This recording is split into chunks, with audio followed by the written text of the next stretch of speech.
Hi all, I'm Robin Kelly, the Vice Chair of the Historic Preservation Commission, and this evening I'm chairing the meeting, and I would like to hereby call to order the August 17th, 2021 meeting of the Historic Preservation Commission. The time is 6:54 p.m. Pursuant to Chapter 20 of the Acts of 2021, this meeting of the Historic Preservation Commission will be conducted by a remote participation. An audio recording of these proceedings will be available upon request, emailed to historic@somervillema.gov. And so now we will get to our agenda for this evening. And first, we have a number of advisory reviews for the CPA HP funding projects. And the first up is 277 Broadway, the Elizabeth Peabody House, to have an advisory conversation to discuss reinforcement of their third floor and its relevance to CPA. Is the applicant present? Yes, Madam Chair, we have Katie Ausella present. Katie, what I'm going to do is I'm going to unmute you from our end, and then you will need to unmute yourself from your end. I see your microphone is green, so let us know if you're there. I am here again. Hello. Hello. Long time no hear. I know, it's been a whole 4 weeks. So thank you for having me back. Yeah, we are I'm back again this time to talk about how this project and our idea for this CPA application is in line with CPC guidelines, specifically about returning the space that we're discussing to its original intended use, which has fallen into disorder before our current executive director came on board. I know that I've talked about all of this and what we plan to do before, so I don't really know where to start, but that's what I'm here for. So, Madam Chair, if I could, just for the benefit of everybody here, and Ms. Cameron, if you would also jump in as well. So the reason that you're here and that you're back is that we want to make sure that any advice that the HPC provides is based on conformance to the Secretary of the Interior standards, which you'll have to do for the project. And basically, so the HPC doesn't get to decide whether or not you're eligible for CPA funding. The CPA does that, but the HPC definitely advises on, how perhaps like what you should go about doing as you come up with your plan, as you get your architect involved in your master plan for the building, to ensure that you adhere to the Secretary of the Interior standards for the work that you're doing. So they can give their advice on that to you tonight. Would you add anything to that, Ms. Cameron? That's exactly what I would suggest as well. I could add specifically that the CPC criteria, I think, that are most applicable. The form that was sent to all of you is from the text of Chapter 44B of the Community Preservation Act, and the criteria that's most applicable to what this project intends to do is in the bottom left-hand corner, rehabilitation and restoration, and it meets the definition. Sorry, can I step in? Sorry, anybody who's actually not actively talking, could you mute yourselves, because we're hearing what everybody's saying coming back at us. Sorry about that. Go ahead. That's all right. So this is arguably a project that would make capital improvements or extraordinary repairs to make the assets functional for its intended use, including improvements to comply with federal, state, local building or access codes and federal, and also, as would be in your purview, the federal standards for rehabilitation of historic properties. So to make a congregate space actually usable again as a congregate space would meet that definition of extraordinary repair to make it functional for its intended use. So that's the perspective that I would like the CPC to consider this project in light of when they have the opportunity to review its eligibility. Due to a clerical error, it actually wasn't included in the round of eligibility determinations that we made at our last meeting. So we'll be looking at this project at the upcoming meeting in September. Through the chair, may I make a comment, please? Yes, please. I looked at this and I believe the applicant is looking to reinforce the upper floor internally so that they can expand the program use of the building. And as such, it wouldn't affect the envelope, which is under the purview of the Historic Preservation Commission directly. However, the applicant is seeking historic funding from the CPA for this. I got hung up on the phrase intended use. Is the intended use the original intended use, or is it the projected intended use of the new intended use that the Elizabeth Peabody House would like to have?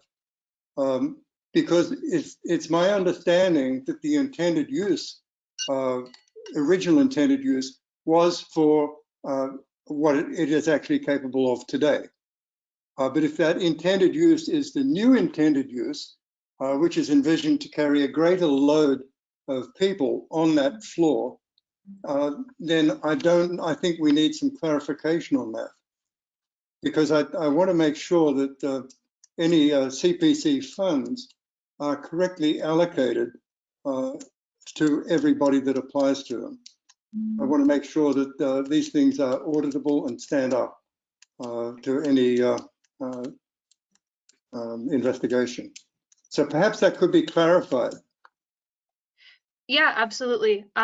Currently, and for the last, I've been in my position at the Elizabeth Peabody House for 2 years. Since that time, we have only been able to host very small groups of people in that space due to the capacity concerns related to the floor.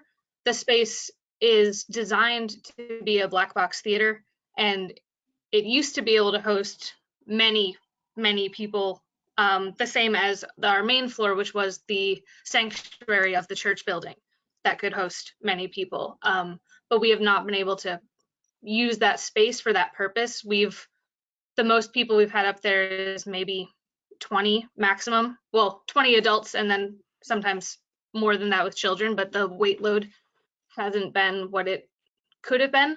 And we are hoping to stop or prevent any future deterioration of the floor space so that we can once again return it to having classroom space up there, having many people. We used to host our preschool graduation ceremony up there, but that's not safe for us to do anymore.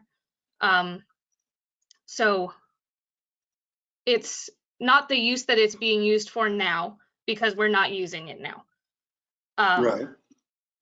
But we would like to bring it back to the use it once had, which was holding a higher capacity. And do you have an engineer's report that's actually determines that it can't hold that capacity now? We have actually a CPA funded building assessment plan that was done in the spring of 2019 that marks this restoration as a very high priority for us to ensure that the space is safe.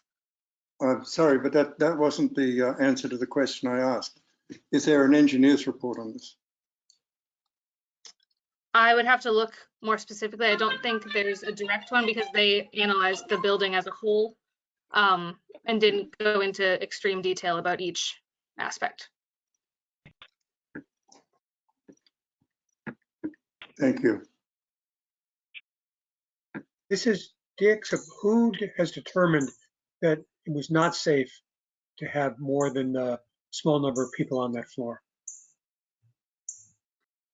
Since we got the recommendation from the architectural firm we commissioned the assessment from, we determined on our own to limit the use up there so that the floor would not decrease in safety again. But the architectural firm determined that you needed to limit capacity there because it wasn't safe to have it fully occupied. Yes, Is that right? Okay. yes. Alan, does that answer your question?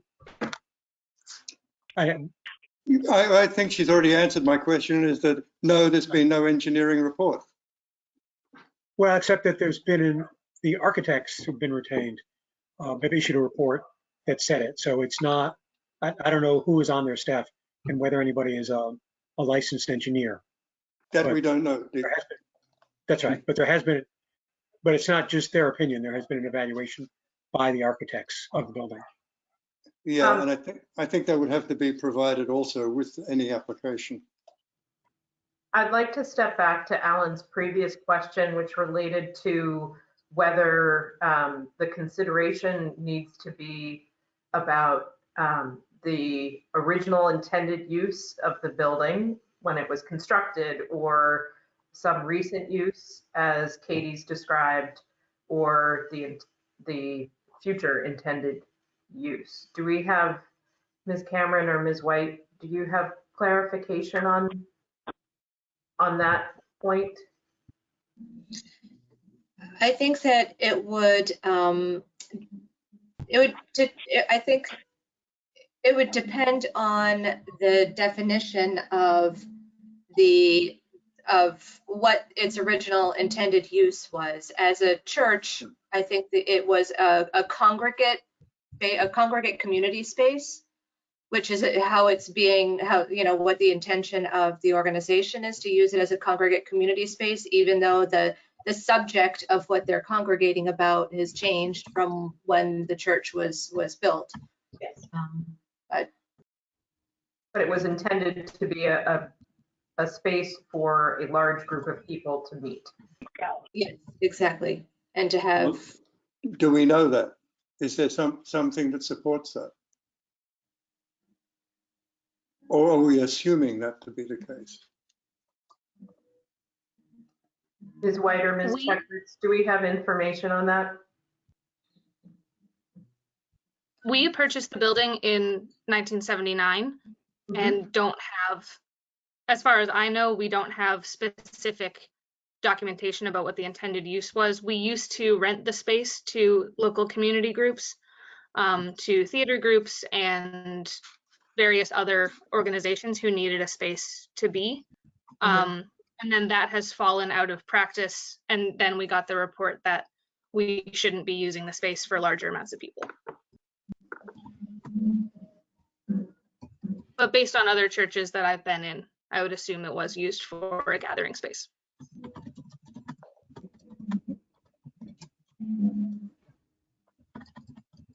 Madam Chair, while you continue your discussion, I'm just very quickly looking to see if I can find the Form B on this and see if it gives any information about that second story space. So feel free to continue your discussion in the meantime, and then I will let you know if I find anything in the Form B, which I've just managed to pull up.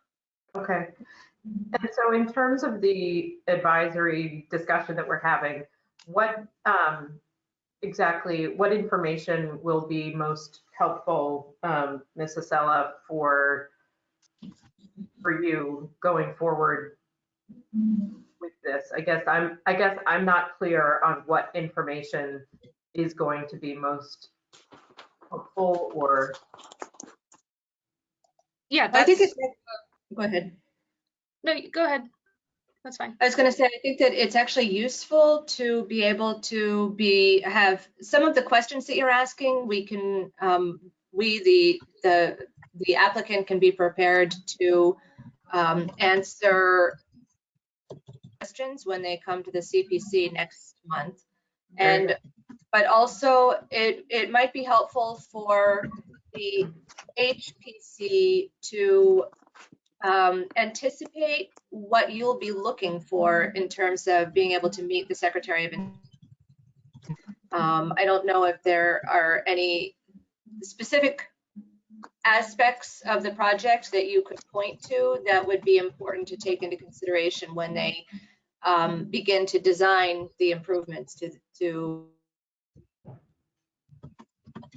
If I may, through the chair, Yes. all the applicants for CPA funding or CPC funding that come up for historic preservation funding specifically are required to come before the Historic Preservation Commission first to make sure that they are an approved project, because this covers local historic districts, of which Elizabeth Peabody House is. However, I think this is unique in that anything that's going to be done would be done internally, and we don't have direct purview over what happens internally. We have purview over the envelope and the outside and the landscaping, things like that. We don't have purview over reinforcing a floor, although we would like to know it's being done. So I think part of the reason why the applicant has come before us here is to make sure that they actually check that box that they've been before HPC to say, yes, we have, and the HPC thinks that this is a good idea or not, if it's eligible for the funding. And we don't know that as commissioners, because that's a decision that's made by the CPA. And I think that decision would be based on the intended use or the historic intended use. So to clarify, the coming before HPC is not this appearance, correct? Because we don't have any application or information about the project. Correct. Really review or discuss. So I guess I'm wondering what from this discussion will be most helpful. I believe staff will be able to point to specific things that historic would want. I think for us, hearing these questions about engineering reports and the intended use of the building is actually very helpful. Myself and our executive director, we are the ones writing all of these grants. We have many restoration projects that we would like to accomplish, and but neither of us has a history in historic preservation or building anything or contracting. So really any advice that we can get on what to look for, what to make sure we have included is incredibly helpful. I did find, I have our very large building assessment here in my desk at home. It's been here with me for over a year now, which is fun. And I did find in the executive summary of the assessment, underlined and bolded, that occupancy of the second floor should be limited to small meetings and maintenance work until the floor is structurally upgraded. So we got that report and we immediately stopped hosting anything up there, except for small groups of. Who was that from in that executive overview? This was conducted by Platt Anderson Freeman Architects out of Boston in May of 2019. And they consulted with two engineering companies and 2 consulting agencies.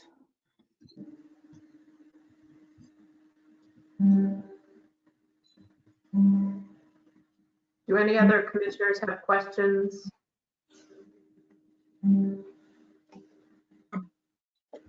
I have a couple of quick thoughts. Yeah. So some of the issues here are issues ultimately that I think the CPC is going to have to answer, such as whether this is a qualified project, whether they are sufficiently satisfied that it's justified by the report that's been provided, or whether they need more documentation. I think for us, there are 3 questions. One of them is this a historically significant building? Which we've in fact already answered. Yep. And then the other question is whether this is a good use that the money ought to be put to. And my opinion strongly is that it is one of the things I think that has distinguished the CPA program in Somerville from what a number of other towns and cities have done, is we have really tried to concentrate on having money go into projects that not only preserve historic character, but make historic buildings usable to the community. The Cross Street Church, which we'll be talking about later, is another such project. And this seems to me to be a paradigm of that kind of use. And then the third question is whether doing this is consistent with the historic character of the building. And in that regard, I think we mostly look at the exterior. This is all going to be interior, so it would not detract at all from the historic character of the building. And therefore, it seems to me that we need have no reservations from a preservation point of view. And as I said, and this is just speaking for myself, I'm not others on the commission can have different opinions, but for myself, that being able to use CPA money to make historic buildings usable for the community, I think is a really good use. And so I hope if the committee is satisfied by the technical questions about the use of the money and about the need for this work, then I hope that they would approve this grant to the Peabody House. Thank you for framing things like that, Mr. Bauer. That's helpful to me, and hopefully helpful to others. Any other questions or thoughts from commissioners?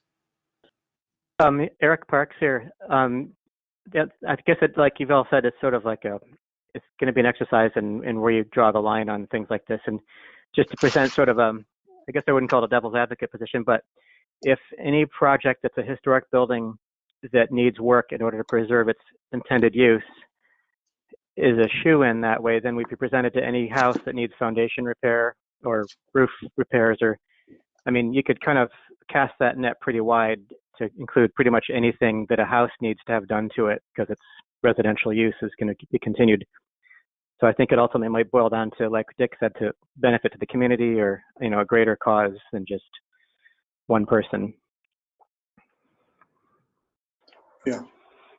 Thank you. Sure. Staff, yes, Ms. White. Thank you, Madam Chair. I was just going to say that if you would like, I can send a link to the Secretary of the Interior standards to the applicant so that she has a reference to it, can share it with the project team, the architectural team. Of course, they'll be able to access it. They'll know about them anyhow, but just in case, there are a lot of not just standards, but there are a lot of technical briefs too on, you know, how certain aspects of a historic structure should be treated. So the Secretary of the Interior standards apply to the entire building as a whole, inside and outside, whereas LHD standards just apply to the exterior of the building. Although any interior work on a local historic district structure does need a certificate from a staff level certificate. So anybody else out there who's applying and has a local historic district property, if you're doing interior work, you still need a certificate from the HPC before you can go forward with any of that work. So I just wanted to make that clear. So I'm more than happy to send Secretary of the Interior standards links to the applicant, and also copy Ms. Cameron on them too, so that she has them at hand in case an applicant would like to receive them in the future. I love receiving emails from you, so. That's great. And Ms. Cameron, did you have any other additional thoughts or things that folks should be thinking about or talking about?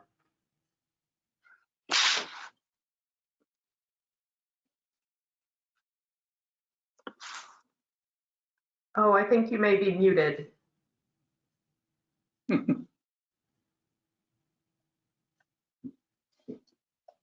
Oop, we still can't. hear you.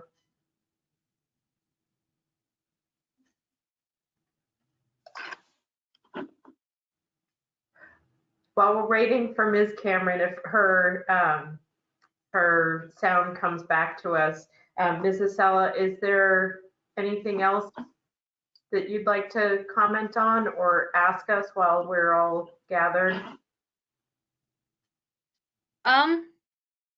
No, I think this has been very helpful. For the record, I mean, we do intend, regardless of CPA funding, we do intend to do this project because we want to refurbish the building. So, but it's good to hear that we fall within the guidelines for the most part, as far as we can tell. And it's good to have some jumping off points as we look for quotes and contractors and everything else we need to do for the full application.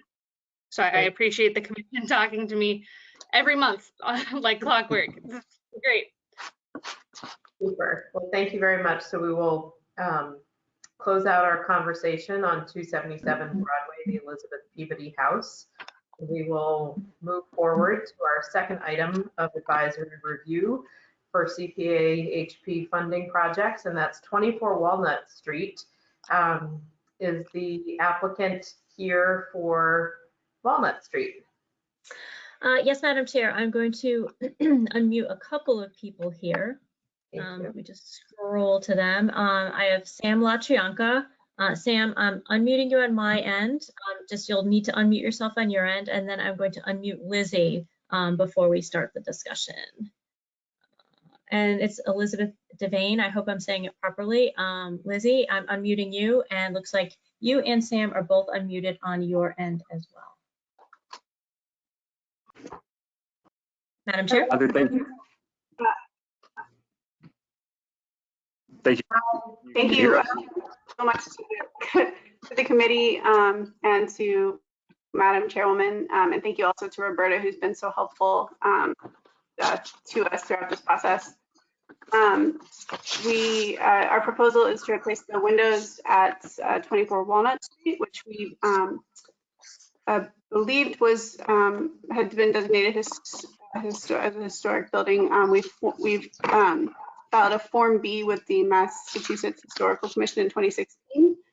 Part of this discussion will be whether or not we are eligible for the windows to be replaced as we proposed. And could you share with us we see that there's an estimate, a total estimate for the project, but it doesn't sort of enumerate how many windows or what type of window is being considered. Do you have that information?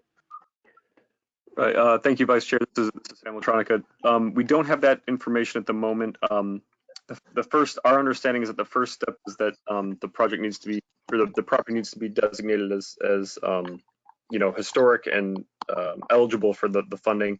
We have recently replaced some windows at our property, and we're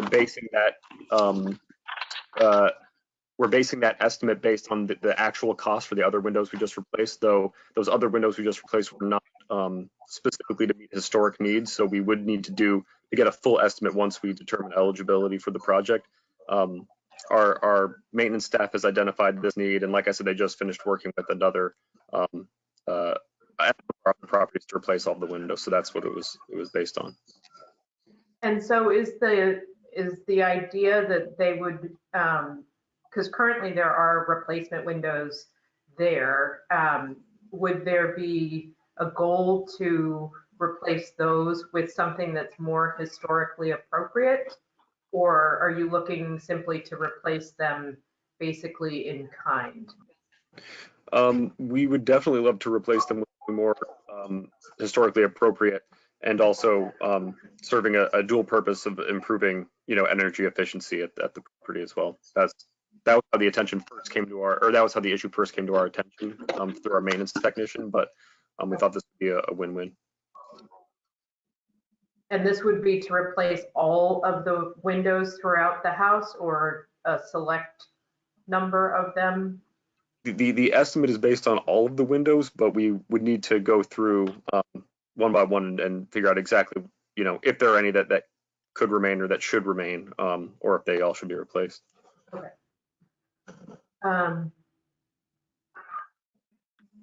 Commissioners, any thoughts or questions?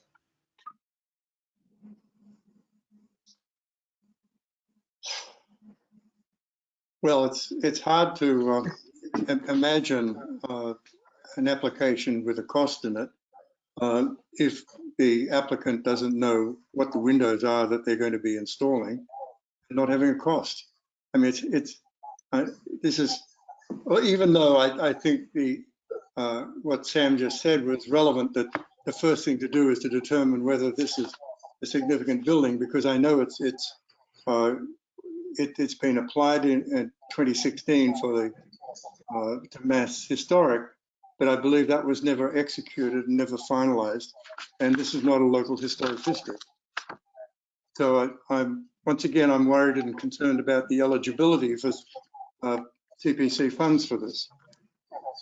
So I'm afraid of putting the cart before the horse and saying to an applicant that yes, they can do these windows, but then not having the eligibility to go ahead with them from the funding perspective. Right, and that's our understanding, is that eligibility needs to come first, and that's the intention of this discussion tonight, is my understanding. And yes, Ms. White, could you help us? Yes, thank you, Madam Chair. And I'll ask Ms. Cameron to step in too. But yes, my understanding is too, is that basically this property needs to be determined to be historically significant for CPA purposes, which is a different, it's a different determination than what you would make for a demo delay. So just so that you know, if you say this, you know, if you vote that it is historically significant for CPA purposes, right, and purpose of making it eligible for funding, that does not in any way, shape, or form serve as a determination if a future owner or this owner were ever to come in and apply to demolish the building. So just to be clear on that. So that is what we're looking for tonight, as to whether or not you feel that this building is historically significant. It is correct that this was surveyed. I think I mentioned it in the email that I sent out to you, that this was surveyed a few years ago in 2016 by PAL for the purposes of adding it to or having it be included in a Union Square local historic district. And I think that the confusing thing for the owners of the property, and Sam, I'm sorry, I said your last name incorrectly. I said La Trianca, and I always see it that way, and I understand it's La Tronica, and I apologize. No worries, no worries. So, and I understand why that's confusing for an applicant, and this happens for a lot of people who are looking at MACRIS, where these survey forms are stored by the Massachusetts Historical Commission, is that it's easy to think that because the survey itself exists, that must mean it has a district designation or a National Register designation, and it's not, it's just a study. So unless it has a notation on it that, you know, a single building local historic district or part of the, you know, XYZ local historic district or National Register multi-resource area or National Register district or something like that, unless it says that on that front page of the form, it is not a designated structure in the way we think of districted structures. So yeah, so they're looking at for historic significance tonight for CPA eligibility, but then we do need to have a much bigger discussion, I think, about what that proposal needs to look like. Ms. Cameron?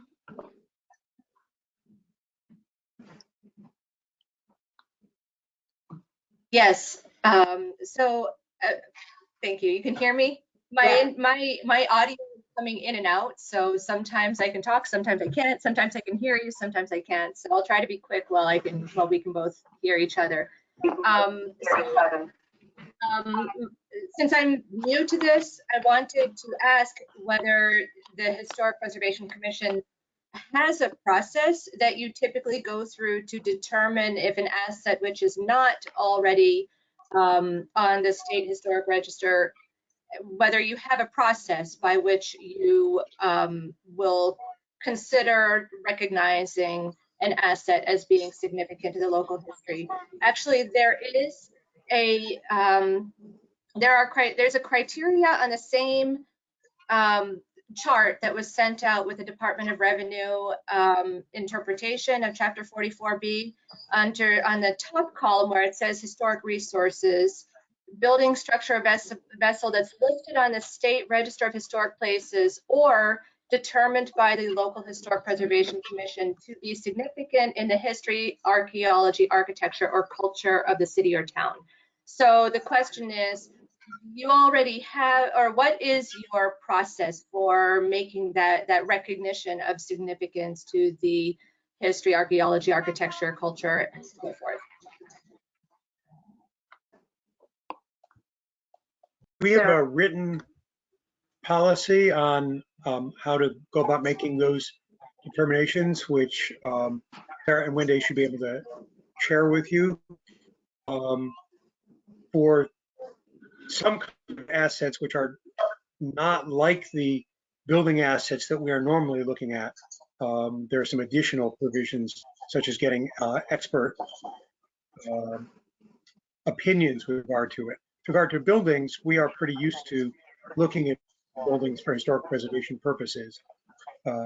And so it doesn't take much, I'm now speaking just for myself, it doesn't take much to look at this building and say, this is an important building. And almost self-evidently historically significant. Sarah, I do want to weigh in on the windows question, which is tension here. Since it's not in a historic district, as I understand it, we can't require any specific with regard to the windows. And since it's a building that's being operated by a nonprofit, they have a limited budget to spend on the windows. But since it's an important building, if there was a way to have the windows be historically correct, perhaps with CPC funds to make up some difference, I think that would be all around. It would be a win in terms of the use of the building, as we discussed before, and a win in terms of historic preservation, if the windows were historically accurate. And we've done that in other properties. The Waterworks example got a lot of CPA money, both for affordable housing and for historic preservation. I think a lot of the historic preservation money was in the form of money to do historically appropriate windows. Ms. White? Yes, to follow up on what Mr. Bauer was saying, regarding, I can send around a copy of, what the process is that the commission has gone through in the past about making these determinations for CPA funding. You just did it for the last funding round for 181 Broadway. I don't know if you remember that, but they were looking to do a lot of restoration work on the exterior of the building, and they are not a local historic district either, but they are used for, I think, it wasn't purchased with CPA funds, but I think that there's some like affordable housing in there, or some housing for some folks with, I think that I forget the services that are provided, but it's like there's some social services in there and whatnot. In the past, you have voted that the bas relief, for example, on the Central Library on the interior is significant, although it is a local historic district. You have voted that some historic voting records, old voting records for the city, are historic assets and important to the history of the city. So you've done this many times and the museum, right? Exactly. So you've done this many times on non-local historic district properties. So which is good. I think as far as the windows go, what Mr. Bauer said is correct, that it's not a local historic district, so you can't require certain things as a commission of it, but the applicant is bound by following the Secretary of the Interior standards for appropriate window treatment for a property such as this. So I think that is something that they'll be held to ensure that that the windows really work and are appropriate for the property. And so for the purposes of this evening, are we going to have the discussion to determine its historical significance tonight, or are we, and is there the framework for doing that? Should we be thinking about that in the same terms that we do consider things in our historic significance discussions for demolition? I would say that that you should probably stay away from the same terminology that you would use for demolition review, only because that is so specific to that ordinance. At the same time, I think that the question is whether or not, Ms. Cameron, I think you read it out, if it's important to like the history of the city in some fashion, if you could actually read that out again, I think that that's good criteria to stick to when you make a motion and bring it to a vote. I think that it's also helpful that you have the Form B on it that shows a lot of the history of the property and the architectural metamorphosis of the property, if you will, and its importance in that regard, so that you do have a lot of information in order to be able to make that determination tonight. I think it's, yeah. And so, yes, Mr. Chagnon. Sure. Just as a point of clarification, it was surveyed in 2016 for proposed inclusion in the Union Square LHD, right? Was it actually proposed as part of the Union Square LHD? Well, the Union Square LHD has not moved forward at this point. So, Right, but it was surveyed for inclusion into it, yes. Right. And so the intent of the commission at the time was that it was to be part of that. I think we, That's right. you know, to a large extent, then pretty much already answered the question of whether we as a commission, at least in 2016, found it to be significant. The fact that the city council hasn't, you know, acted to move that LHD forward, which requires them, doesn't specifically have a bearing on the commission's opinion. I mean, I would say it seems pretty cut and dried. If it was proposed for inclusion at that time, there was grounds enough to think of it as a significant building then. I don't see why that would have. That's my opinion. And so have commissioners had an opportunity to review the Form B? Does anyone have any questions or would like to discuss anything about the property and its historic significance?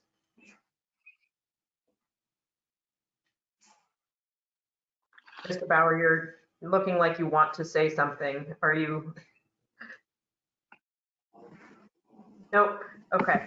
I agree with what a couple of commissioners have already said about this is a fairly obvious, lovely architectural example that retains a tremendous amount of its original character and details, and it seem, in my mind, to make it historically significant.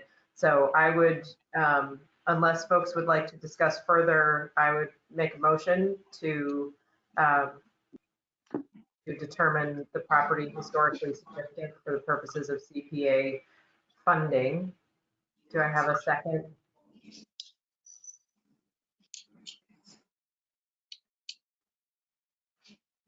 Thank you, Mr. Bauer. So all those in favor. I'm sorry, yes, Dick? I was just saying it took me a while to find the mute button. Oh. So in that case, all those in favor of finding 24 Walnut Street historically significant for the purposes of CPA funding, please say aye. Aye. Aye. Aye. And then if we could do a roll call, Mr. Parks on the phone. Do we have Mr. Parks on the phone? We seem to have lost Mr. Parks. Okay. Mr. Bauer. Yes. Mr. Falvey. Yes. Mr. Bingham. Yes. Mr. Chagnon. Yes. And I vote yes as well. And so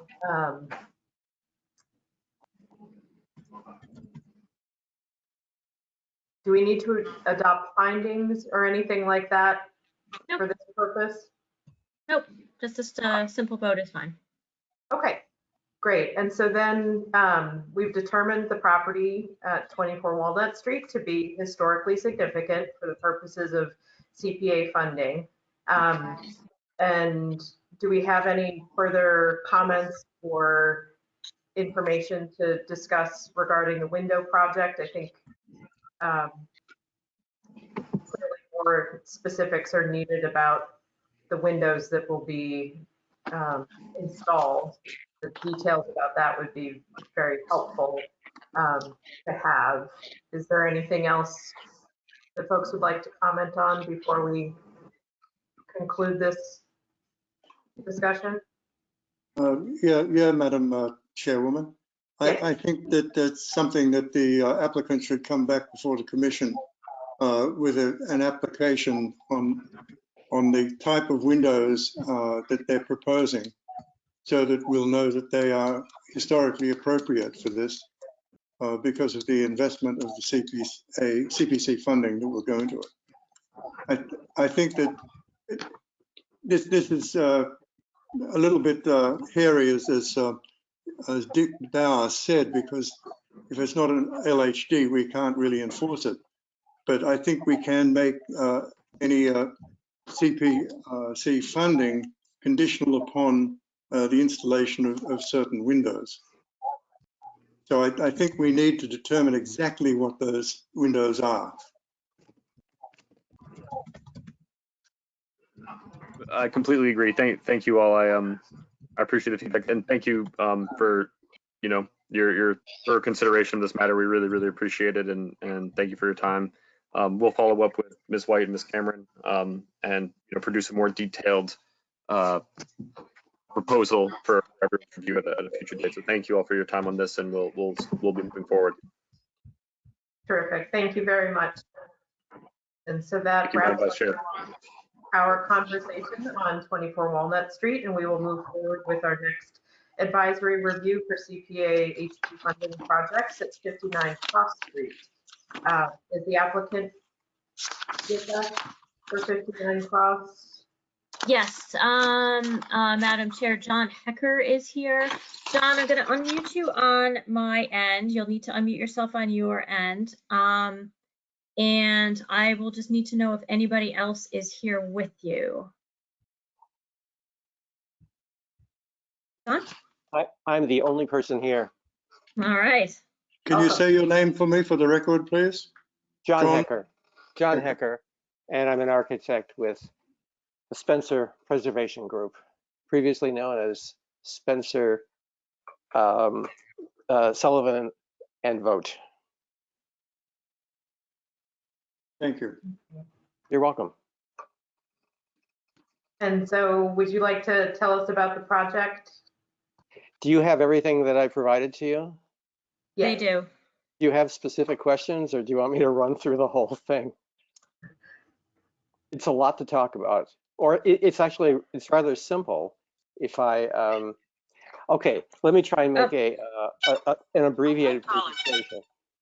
Yes, sorry, 1 second. Sorry, John, 1 second. Madam Chair, could I make the suggestion that, John, like you're just about to do, make a how shall we say, succinct but thorough presentation. I wouldn't take more than 5 minutes. Okay, here we go.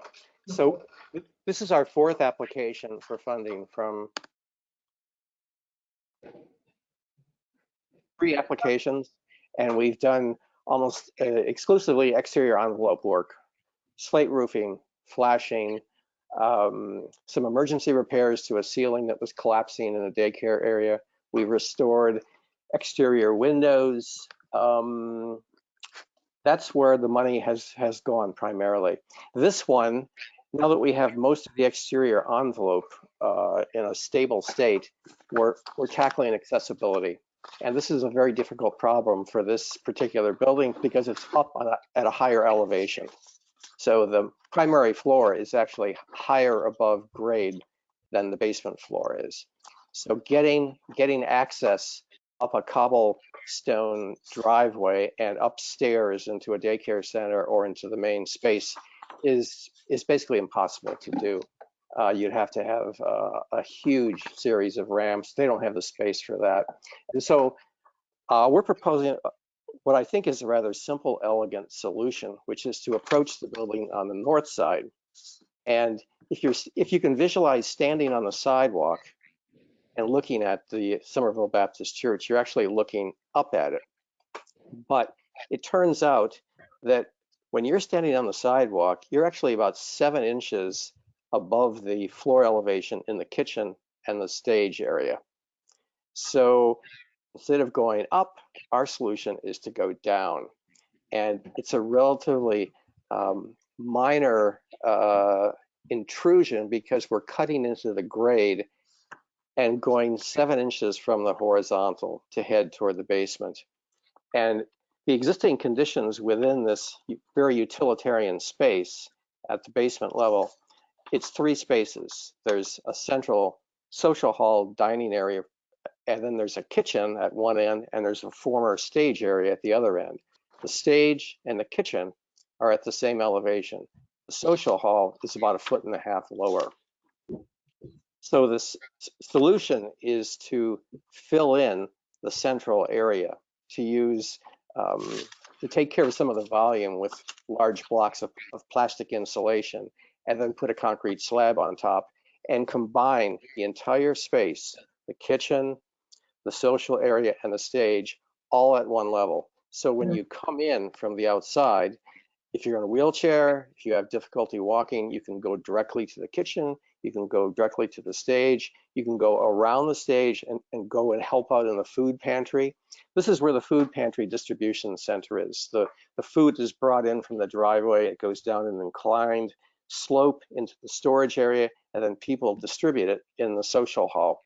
So this is a multi-purpose space that serves a pretty large community in East Somerville. And when Roberta was with me on Tuesday, she saw this protocol or this procedure in full swing, where the food was coming in as well as being distributed. And in the wintertime, a lot of people, or even in good weather, people come on foot to pick up groceries at this building. So it's tough to get in from the front, going up, then going down, and then going down another set of stairs to get into that level. If we had the access on kind of the subsidiary north side of the building, and you had direct access from the public sidewalk, we would have handicap access eventually for the whole building. And the food pantry is a primary source. There are also other rental spaces that are rented by the Somerville Hispanic Association for Community Development. They're the owner of the building. There's also a homeless shelter for families on the 2nd floor. And so that's why our CPA application included the pouring of a concrete pad. If we do the central area and we're pouring concrete, we thought we'd pour the pad for a future elevator, because we have an elevator location picked out that would provide access from the basement to the primary floor and then to the 2nd floor where the homeless shelter is. So we would solve the accessibility problem by installing that elevator. And since it involves housing on the 2nd floor, we've had the Somerville housing, I forget the proper term, sort of like the people who from the city who deal with affordable and public housing. They toured the area, and so they suggested that there were some possible funding sources if we had access. And that's kind of a quick summary. I've also included things from Preservation Brief number 32 that kind of outlines the goals of providing access to buildings. And I put the very last paragraph in red, where it says that secondary spaces and finishes and features that may be less important to the historic character should also be identified. These may generally be altered without jeopardizing the historic significance of a property.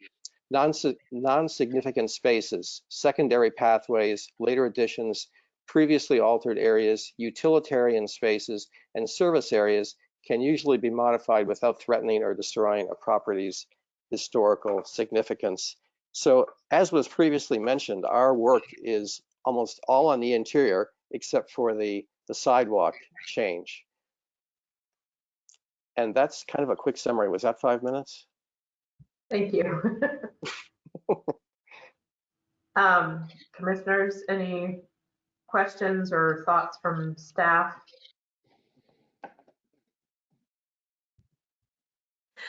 Madam Chair, if I could really quickly, I would just add that this property is a local historic district. So what the applicant will need to do for any of this work on the interior before they can get their like building permit to do it and whatnot, and before they can start on that work, they will need to submit a formal application to the Historic Preservation Commission, essentially, and what staff will end up issuing if it's if they go ahead and do it is a certificate of non-applicability because it's interior work. So John, just a reminder that you'll have to do that, and that's just my one thing that I would add. Yes, I remember the last phase, we had a problem with that. So for this phase, we'll make sure we get it to you. Cool. First. No problem. Okay, great, terrific, thank you. This is Dick, and I had a few questions, if I might. Sure. Yes. So as I understand it, the north side of the building is the right-hand side if you were to view it from the street. Correct. Do I have that right? Correct. And there's already a sidewalk over there. Yes. Which probably does not meet ADA standards, but it looks like it's probably not too far off from that. There's 2 steps right at the sidewalk, which is the first problem you encounter. There are 2 steps up from the sidewalk to that sidewalk that approaches the building. Now that sidewalk ends right now at a tower, and there are several steps up into that tower. Yes. I'm looking at the picture correctly. Yes. I assume what you're talking about doing is going up that side of the building, and then rather than entering into the tower, entering into the side of the building. Is that the plan? Yes. We'd be cutting into the slope and going down, so we get very close to where the current basement door is. We'd be replacing the basement door, which has been heavily modified and replaced, but we'd be taking out taking out those stairs, so the sidewalk would have new stairs to one side to take you to the other stairs to the tower behind. But then there would be an entrance that would basically be from this walkway, which would then be ADA compliant and would get you into the side of the building. Yes, that's correct. And is there an entrance on the side now, or there is an entrance now, or would that require a new entrance? Yes, there is an entrance. The steps go down maybe there's 7 or 8 risers to go down. It's a concrete stair. So you go up the slope and then you go back down. Currently. Would that entrance function essentially as it is now, or would that need to be reconfigured to make this work? No, well, the entrance doorway would have to be lowered a bit because we're going to be going down a bit. So we'd be lowering the entrance. The top would probably stay where it is, but we'd be dropping the threshold and going down further. Okay. So there would be some relatively minor changes to the exterior.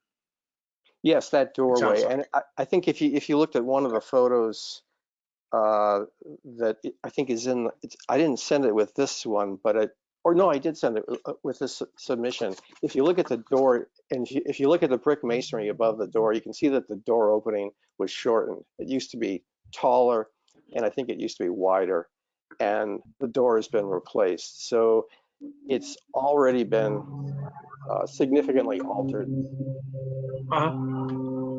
Okay, but it sounds like it's going to need some exterior changes, and that will require HPC approval. But it sounds like they will be relatively minor, and that you will have solved. I am agreeing with you that this really is a pretty simple and elegant solution to accessibility on this building, rather than trying to get people up to the upper upper levels with ramps. Thank you. And since it would be in the side of the building and a less conspicuous side of the building and relatively far back, it would be pretty inobtrusive.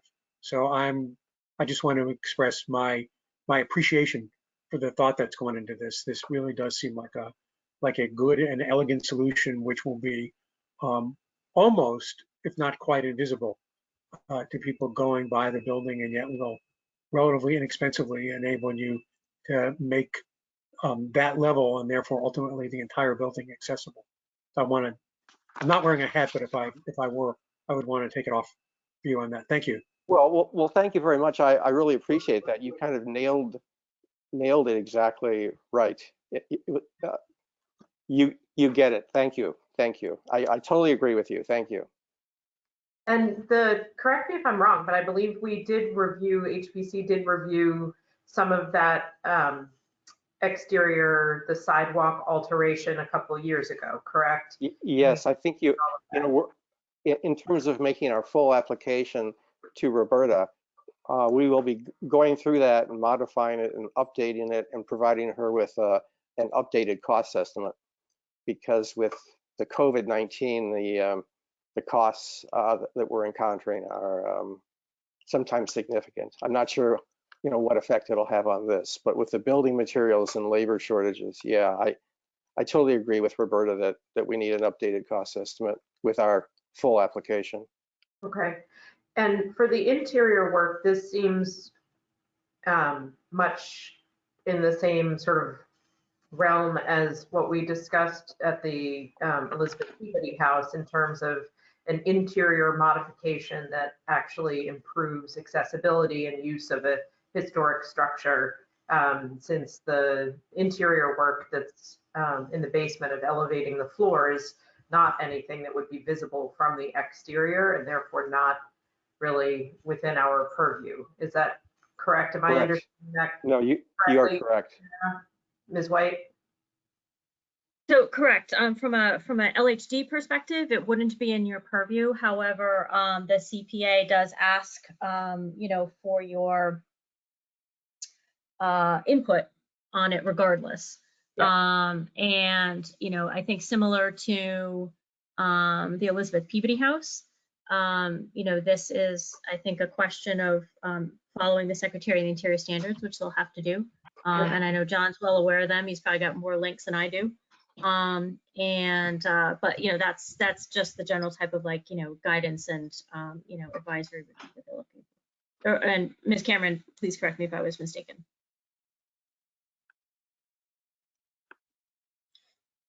Good.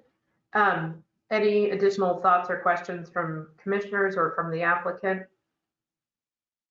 No, I appreciate your observations and support of the project. Thank you. Good.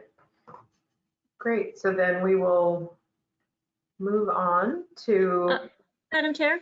Yes. Could I make a suggestion that you do essentially take a vote that because we need to provide something to the CPA about that the project will need to just follow the Secretary of the Interior standards and that type of thing, but that generally it is a you support the proposal, for example, but just advise that they need to follow the Secretary of Interior standards for the work, just to kind of finish it off. Okay. And so I move to vote on what Ms. White just outlined. Do I have a second? Second. Thank you. All those in favor of agreeing that the property is, that the project, I don't know how to best phrase this. Someone phrase this for me. The scope of the project generally conforms with the Secretary of Interior standards. Thank you. All those in favor say aye. Aye. Aye. I'll do a roll. Mr. Bauer, Yes, Mr. Falvey, Yes. Mr. Shagnon, Yes. Mr. Bingham, Yes, and is Mr. Parks with us? No. I think we have lost Mr. Parks. Yep. And I also say yes. So we are in favor of that they will adhere to the scope of the Secretary of the Interior, what Ms. White and Ms. Cameron said. And Ms. White, does that satisfy things sufficiently to Yep. move on to? Yep, we're good with that. We can provide the necessary advice. Okay, very good. Yep, Thank you. Thank you. Okay, so we will now move forward to our next section of the meeting, the alterations to local historic district properties, and bringing to discussion HPC.ALT 2021.31, 22 Porter Street, the applicant Melissa Gomez, Great Sky Solar, and the owner Daniel Mikesh. Do we have the applicant or the owner here with us? Yes, we do. Melissa Gomez is here. Melissa, I'm going to unmute you, but you'll need to unmute yourself. All right, Melissa, you are unmuted. Hi, everyone.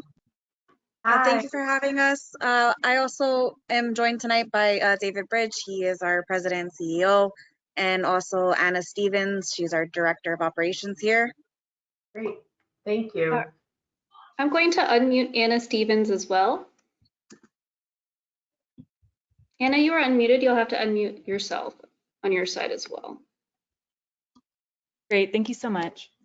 And so if we could ask you to present a brief discussion of your application, that would be terrific. We do have the materials that you submitted, but if you just give us a brief overview, that would be great.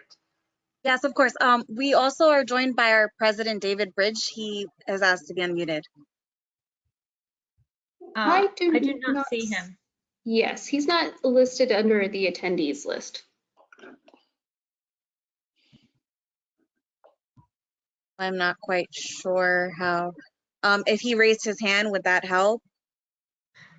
He can try, sure, but we don't see him at all. He's not listed on the attendee list at all.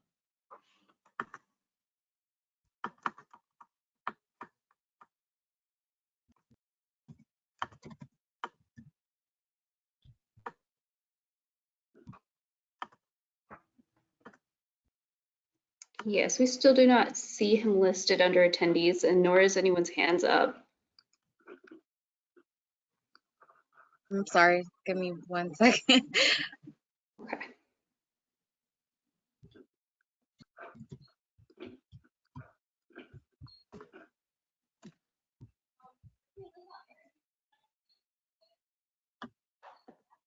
And so shall we begin with the brief overview of your application? Yes, sure. Thank you. Hi, ma'am. Sorry to interrupt. David's actually on speaker. Are you able to hear him through if you want to do a test? David, you can go ahead. This is David Bridge. Hello. Thank you. I wasn't able to join through GoToMeeting on mobile right now. I apologize. I was joined by phone. So yes, we're here to answer any questions or concerns regarding a bespoke installation at 22 Porter Street. Great. And so would you like to give us a brief overview of the project and the considerations that you undertook? Sure, thank you. So we'd like to install 30 all black LG solar panels in 2 separate arrays on what would be considered the front side of 22 Porter Street, facing the drive. by the way, Dan Mikesh, the client, I don't believe is on with us. Is that correct, Melissa and Anna? I don't believe he is here. Okay. Okay. So clearly it's a gorgeous property, which presumably is why Dan reached out to us. And our endeavor is to blend the solar array in with the aesthetic of the home and with all necessary considerations. So beyond the all black panels, the wrapping itself that holds the panels will be invisible. The system will be as low slung as possible to the roof line. We will be installing what's referred to as a combiner box, which is kind of a big, ugly silver box internally rather than externally. We'll be placing a placard where the meter is, which is more visible to the street, showing where the meter disconnect will be. And that will be on the right side of the home. And I apologize, I'm not able to see what you've been provided, what documents and visuals you have. But everything that we'll be installing is going to be within code and also in keeping with the aesthetic of the home. Great, thank you.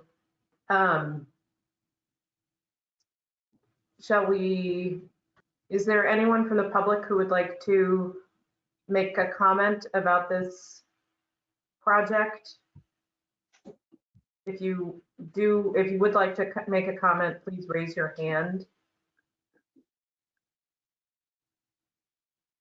Do we have any members of the public who would like to comment?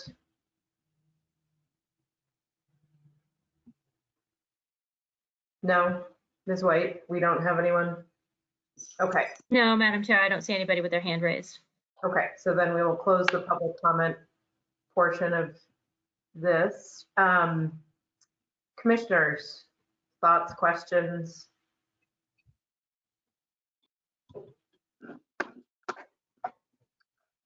Yeah, Madam Chair, I'd like to recuse myself from this particular application. Thank you. Ms. White, do we need to understand why Mr. Bigham would like to recuse himself, or is his recusal sufficient without His recusal is sufficient, but what Mr. Bingham will have to do is he will have to go off camera and muted for the duration of the discussion. Thank you. Any questions or thoughts from other commissioners?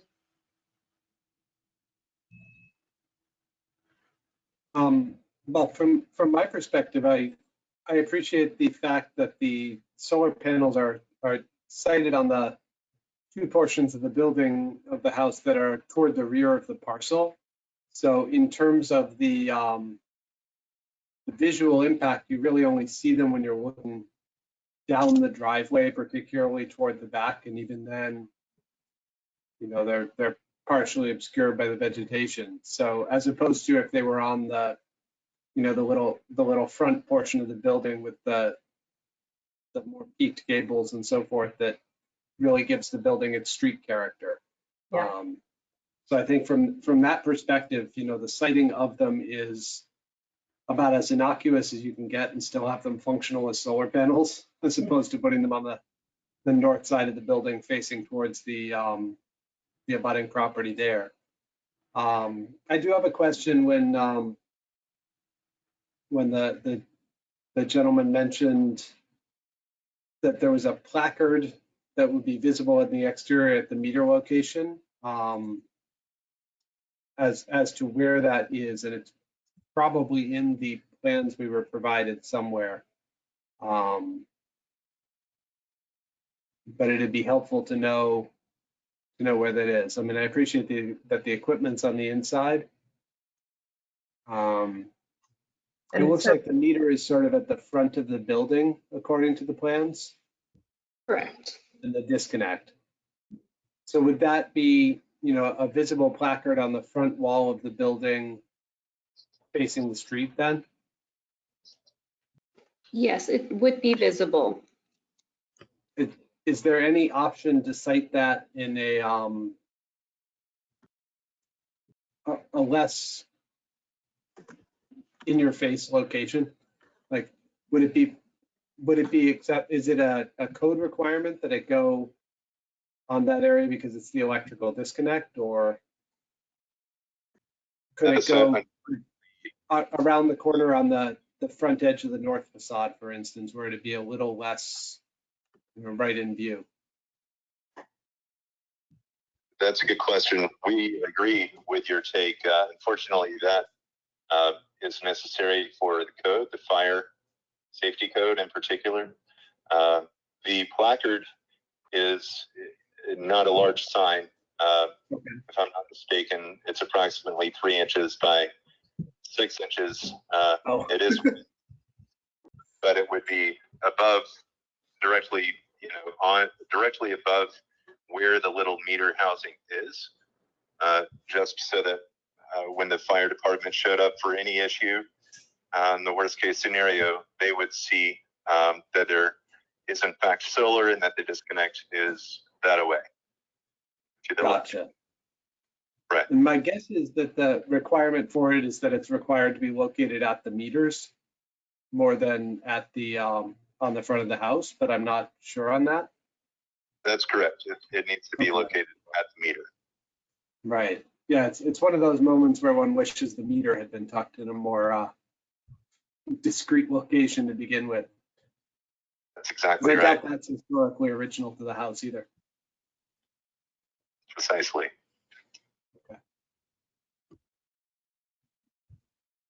I just wanted to echo some of Mr. Chagon's comments about appreciating that the design moves things towards the back of the property so that it's less obvious from the street, and also the efforts to have the panels be dark, similar to the roof, and maintaining a low profile.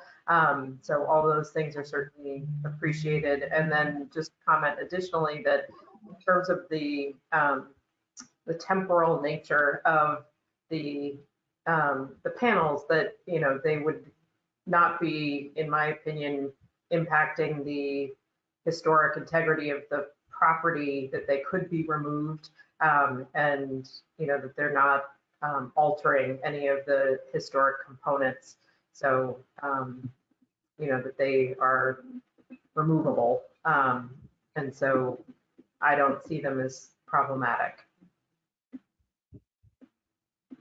Other commissioners? Mr. Bauer, Mr. Falvey? I agree with what has been said, and I just want to add to that while solar panels are not historically correct on these buildings, they are essential to dealing with global warming, and so I thank these folks for wanting to put on solar panels, and the design folks, as others have said, have done their best to make it as inconspicuous as possible, and that's all we can ask. Thank you. Thank you. That's exactly our endeavor, to make it more readily adopted by anyone and everyone.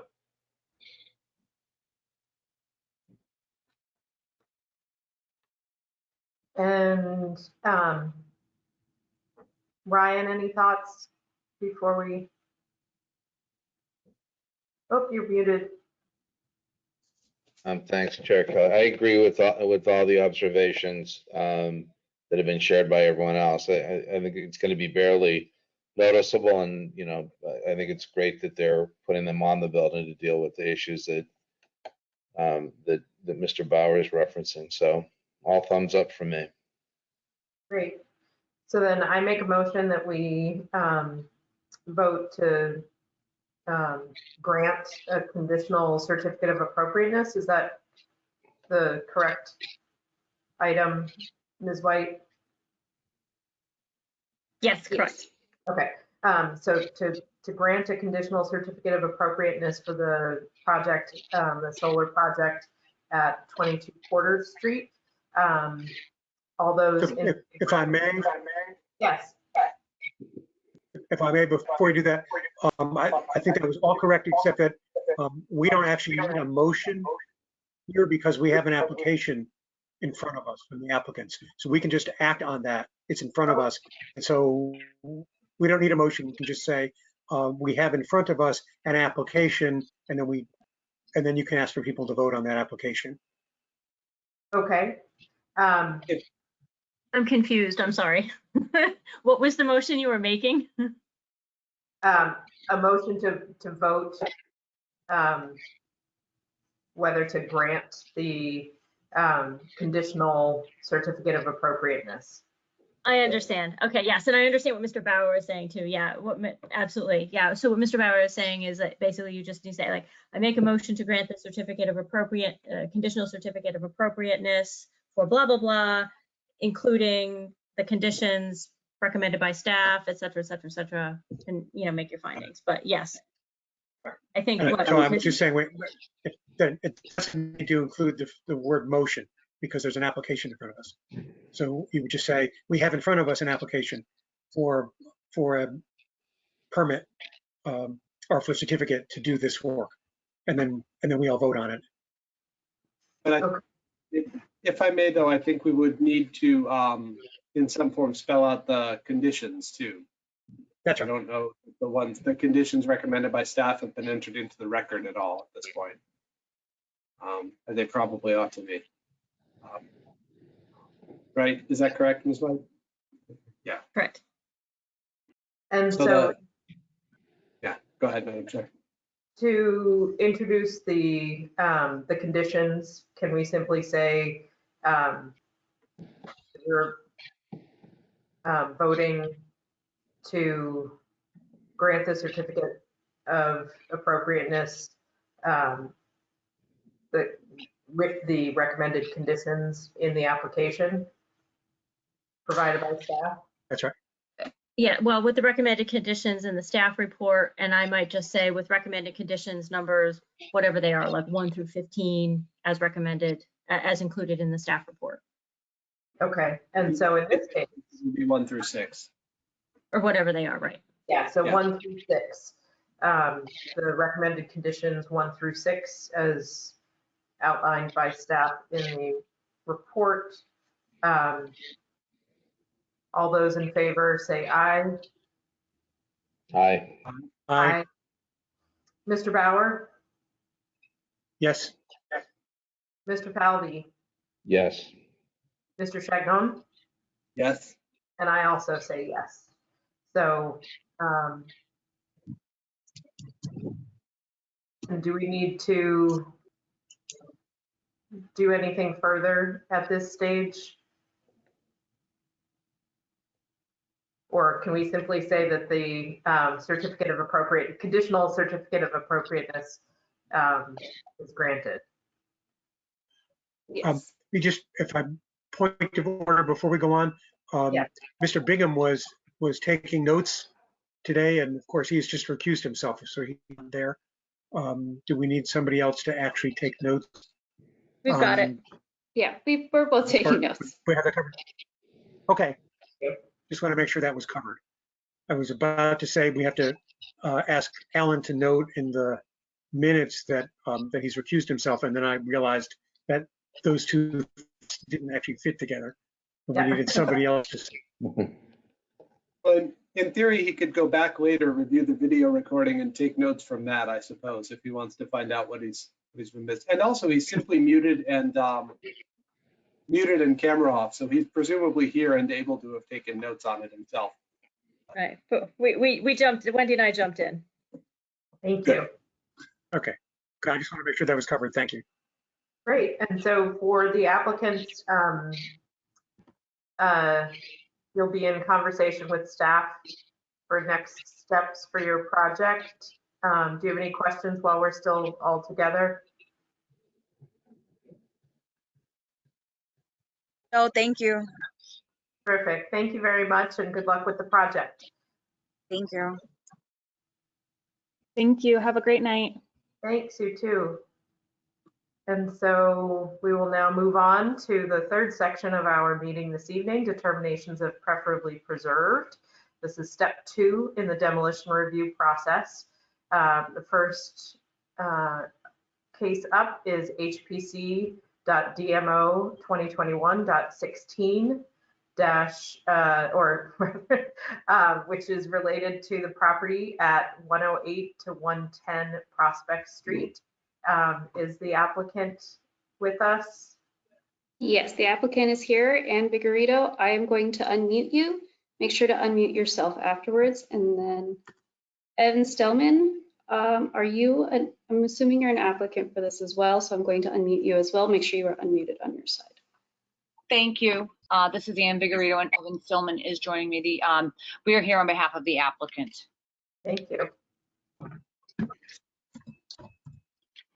And so I see from staff that we do have additional information that was learned about the property since we last met and determined the property to be historically significant. Ms. Chekowitz, would you like to just quickly review that additional information with us? Yes. So unfortunately, I was only able to find one more piece of information. It was regarding the original owner of 110 Prospect Street. And just to go over it again, 108 and 110 Prospect Street are two different properties with one single building that straddles both of them. So the original owner, Emery B. Fisher, is able to find out that he was a veteran of the Civil War, and during his time in the Civil War, he was part of the Vermont Regulars for the Union Army, and he was captured by the 9th Virginia Cavalry, headed by Colonel Lee and General J.B. Stewart. He was held in Libby Prison in Richmond, Virginia, and was released as part of a prisoner exchange negotiated by President Lincoln. And that concludes the additional information that I was able to find. Thank you. And so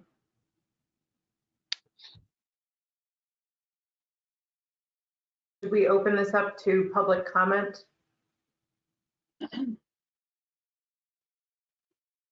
Yes. Great. Are there any members of the public who would like to comment on 108 to 110 Prospect Street? If any member of the public would like to comment, please use the raise your hand function and we will unmute you.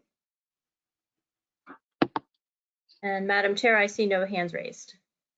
So we will close that section of the meeting and we will move on to Commissioner thoughts and questions.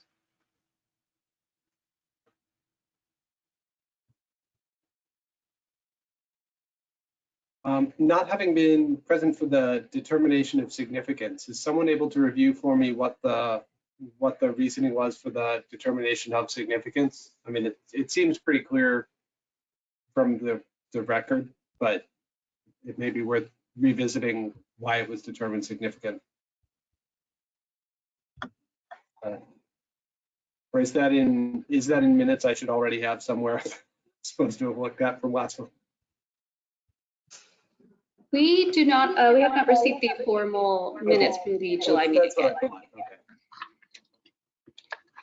However, it is in the staff report for historic significance that was sent out for that determination, and there might be a summary in the staff report. Well, I'm not sure. There's a summary of what the staff recommendation was. Did we adopt the staff's recommendation to everyone's recollection? Yes. My recollection is yes, but I think that we also added some emphasis about overall streetscape. Okay. Does that match other people's recollections?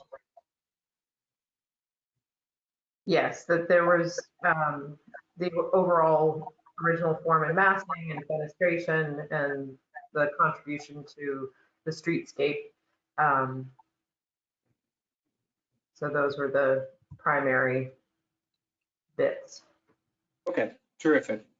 That answers my question, I think.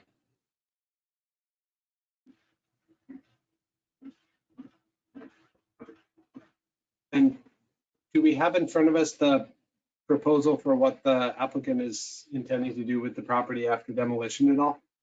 Yes, this is Attorney Vigorito once again.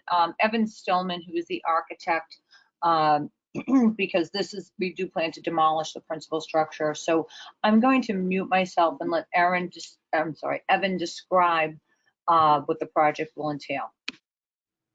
Thank you. I do believe we had submitted plans to your office. If you'd like, I'd be happy to share my screen as well, if that's possible. Otherwise, I can just give a verbal explanation. I am going to make you the presenter. Give me 1 second. Hey, Evan, Yep. do you know when you submitted those plans? I believe when we submitted for the initial application. For the initial historic Yes. determination? Yep. Okay. Can everybody see this? Yep. Okay. Yes. So we're proposing to raise the existing structure and construct a new 4-story, 30-unit apartment building, which is approximately 27,000 square feet. This plan on the right side here is our proposed site plan. Prospect Street is at the bottom of the sheet. We're proposing a ramp down to the garage at the right side, and then the main massing of the structure takes up a portion of the front facade here. So basement, we'll just have some parking spaces and bike parking, and then first floor, we'd have a lobby and then some units, and then the upper floors, the units would all stack. A majority of these are all 1-bedroom and studio units. This facade shown at the top right here would be our proposed front elevation. The ground floor would be a nice cast stone or limestone veneer material. And then the second 2 floors would be a thin brick, and then the upper floor would be a standing seam siding. Moving on to the left side, the cast stone would wrap the corner on Prospect Street elevation. We'd then transfer to a standing seam and brick facade, and then towards the rear of the site, it would be a hardy siding. And then at the rear, the siding would wrap the entire structure around the rear of the site. And then the left side elevation on the bottom, Prospect Street is on the left side here. We have the cast stone on the bottom floor, the brick, and then the standing seam siding at the top floor. And then here are just a few elevations. The top left would be the primary, a few perspectives. The top left would be the primary view from Prospect Street. You can see our main massing with the veneer, the cast stone veneer on the left and along the bottom, and then the ramp that goes down to the garage here. I guess that's the spiel. If you have any questions, I'd be happy to answer.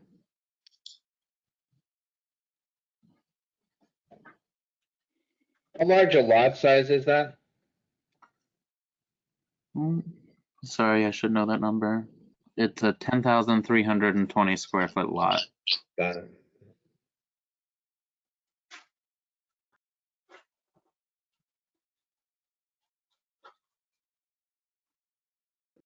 Mr. Bauer, do you have particular thoughts or questions about? I don't know that I do especially. I have to say this is a personal opinion and has nothing to do with historic preservation, which is I know that these sort of varying surfaces of brick in some places and stone in other places and wood, or the appearance of wood in other places, is very fashionable. I personally happen to think it's very unattractive, but that's just my opinion. I tend to agree with you, Dick. I do appreciate your opinion, but I will say that it is a little toned down more than some of the other structures that are going up on Prospect Street. It's a little more traditional than some of the very contemporary architecture that's going up.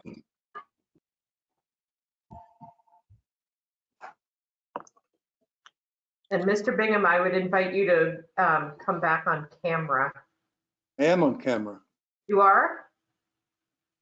Oh, there you are. You were hiding behind my little dialogue box. I like that, Madam Chairman. Good to see you. Well, so I will share my thoughts on things.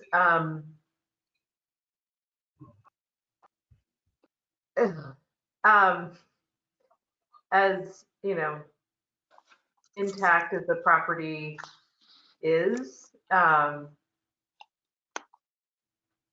think that it's hard to see a building in this kind of condition just taken down. So I'm feeling very conflicted because I know that having 30 units so close to the Union Square Green Line station would be beneficial. But from a historic preservation perspective, I don't think that getting rid of this existing building would be a good idea.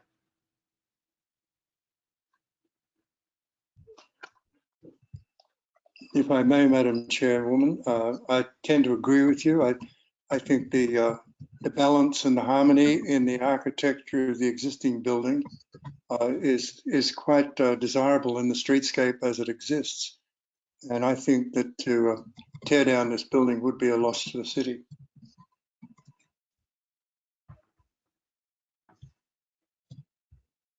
The building retains most of its original massing. It's got most of the original architectural features. It seems to be structurally sound. I think this is a building that has great benefit to the city. And I think that when we look at it in that light, I think that it's a building that should be preferably preserved.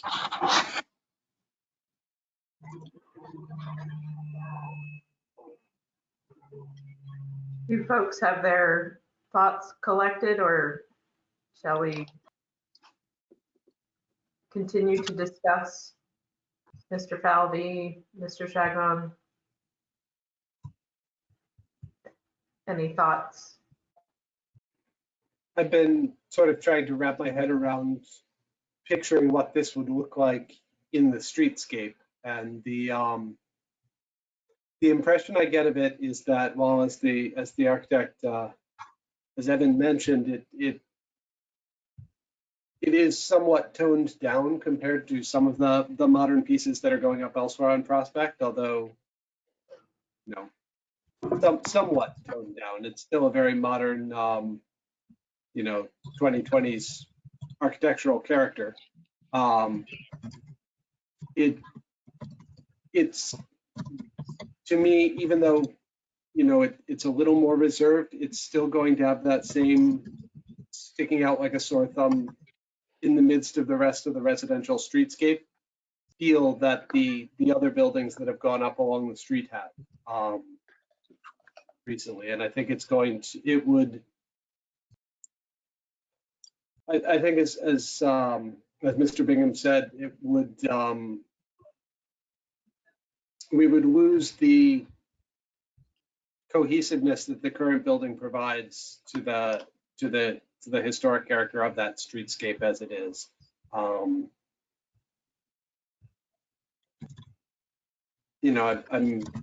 conflicted because I do recognize that the benefit gained by the additional housing would be of value to the city. But I think that there's also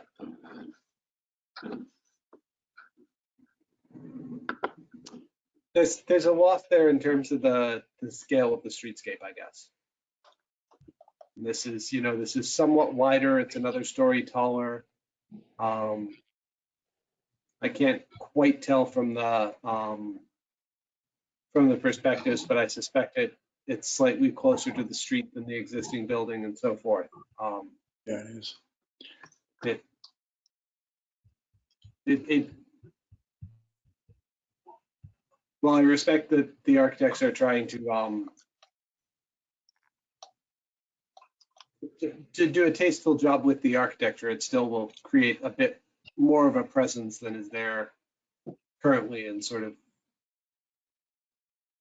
yeah, I guess continue the deterioration that's been ongoing of the Prospect Street streetscape, paired with the large building that just went in across the street at 109 and 111.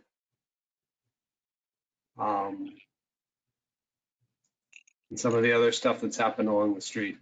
Yeah.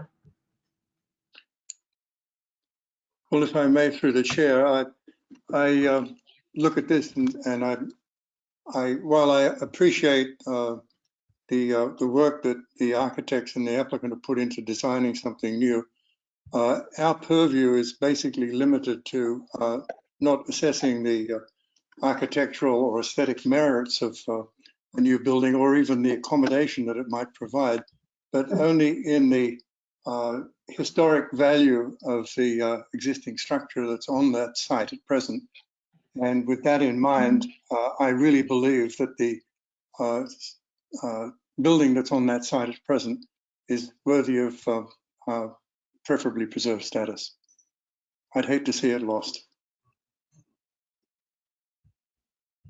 Madam Chairman, if I may, and not to disagree with you, Mr. Bingham, in the assessment of the existing building, but I think to some extent at the preferably preserved step, we are looking at the overall impact of the city on a number of facets, and whether as a whole, taking all of those into consideration, the building is preferably preserved. I think, I believe that's correct. You're in some ways echoing what Mr. Bauer had shared with us at a meeting, I think maybe in May, that preferably preserved is a relative term. And it's, and so that we do need to cast it sort of in contrast to whatever the alternative is. Yeah. So, okay, so do folks want to share anything further, or are we feeling like we're ready to make a decision on things? I mean, I guess I would say that for my 2 cents, I think that I tend to agree with Mr. Bingham's point that the existing building has enough significance and contribution to the streetscape that, to me at least, replacing it with something of this scale and of this more modern character, what's the phrase I'm looking for? It doesn't quite meet that standard for me. But that, were this a slightly scaled down proposal, and I understand that the economics of that may be a different story for the applicant, that were closer in character to the existing building, if it weren't possible to simply preserve the building and build onto it, even if it stretched further back into the lot or something, that might be a more, that might be an easier swallow to me, but I guess we'll see where it goes. Okay, so then I would like to make a motion that we vote on 108-110 Prospect Street as being preferably preserved. All those in favor of finding the property preferably preserved, say aye. Aye. Aye. And we'll do a roll call. Mr. Bauer? Aye. That was an aye. That was mine. Okay, Mr. Bingham? Yes. Mr. Chagnon? Yes. Mr. Falvey? Yes. Yes, and I also agree, yes. And so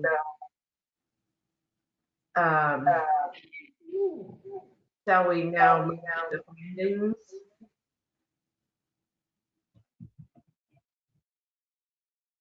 Yes. Okay. So shall we agree to adopt the findings in the staff report? Is there anything that anyone would like to add, adjust?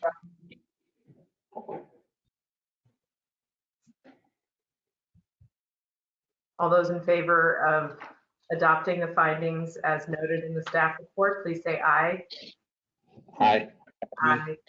Aye. Mr. Bauer? Yes. Mr. Falvey?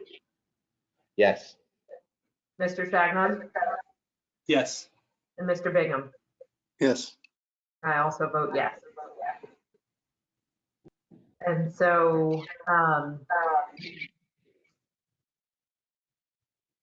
then this, so at this stage, the applicants you'll work with, Thank you. Ms. Chekowitz. Yes, I would like to take this time, if I may, Madam Chair, to remind the applicant that the demo delay is now an 18th month demo delay, and that has just been imposed. Is that clear? Did you, for the applicants? that Yes, the- well, we were still under the impression it was a year, but I guess they'll have to wait the 18 months. 18 Correct. months. It was recently updated to 18 months.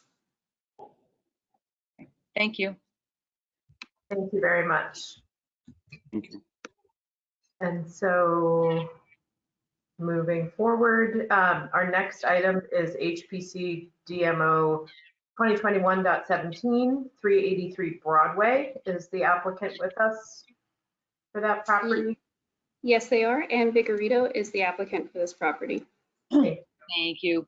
Good evening. I'm also joined by the architect as well and the owner. I'm sorry, the applicant as well. Could you state their names for the record, please? Oh, sure. Hans Koch, who is the architect. And that, hold on one second. I don't want to mispronounce anyone's last name. Hans from HGS Architecture. All right, Hans, you are unmuted on our side. You will need to unmute yourself. And then the applicant said he would stay muted. Okay. Madam Chairman, if I may, given that we seem to have a quorum without me at the moment, I think I should excuse myself from the remainder of the meeting. So thank you all. It was good to see folks, but I have to step away and we have a quorum without me. Is that correct? Yes. Very good. All right. Thank you, Mr. Chagnon. It's Sorry good to- sorry to desert you all, but I have to take off. Have a great night, everyone. Thank you. Thanks, DJ. Okay, and so is there anything that the applicant would like to share with us about the property at this stage before we ask for any public comment? As far as, I think we discussed it at the last meeting. Did you want to talk about a description of the project? Yes, that would be great. So if you would share with us what the plan is for the property. Well, Hans, the architect will do that. I think he's trying to unmute himself. Okay, thank you.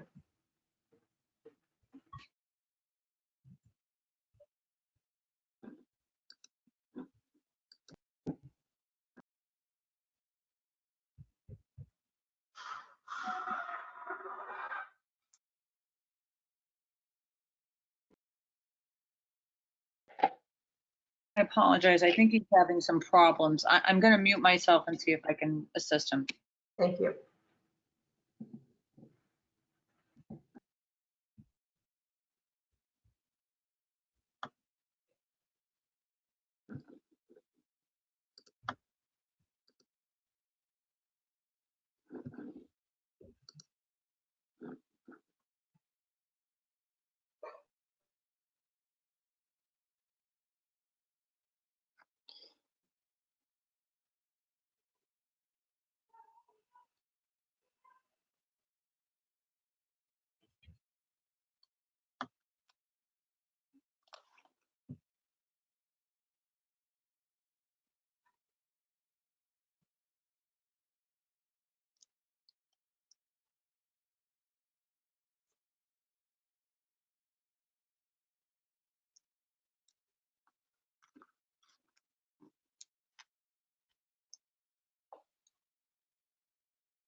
Madam Chair, I apologize. I think the architect's having a hard time, so I've unmuted my phone, but I think there's background noise. Okay. Hans, Okay, I'm gonna move away from it. I can talk now. all right, can you folks hear him? Yes, thank All you. right. Okay, hi, I'm sorry for this. Laptop, somehow the mic isn't working. Anyway, Okay. so I'm happy to discuss the building. Thank you. I assume you all have seen photos of the building, same photos that were part of the your staff's preparation. The garage exists essentially on the property line for probably more than 60% of the property line that it abuts, literally on the property line. And it's a two-story building, brick building. It's in not the greatest great shape. As it sits on the property line, I don't know if you all have photos, but you can see how close it is to the neighboring buildings or neighboring houses. In some cases, I think one yellow house is maybe it's 4 feet or 5 feet away. And so in any case, it's a very large brick building. I love brick as much as anybody. But unfortunately for reuse and the kind of project we would like to create here, which is a well-scaled residential building, there's basically no way that we could convert this building, particularly with the fact that we would have to, in the change of use, would have to abide by current codes, and we can't have windows for residences literally on property line.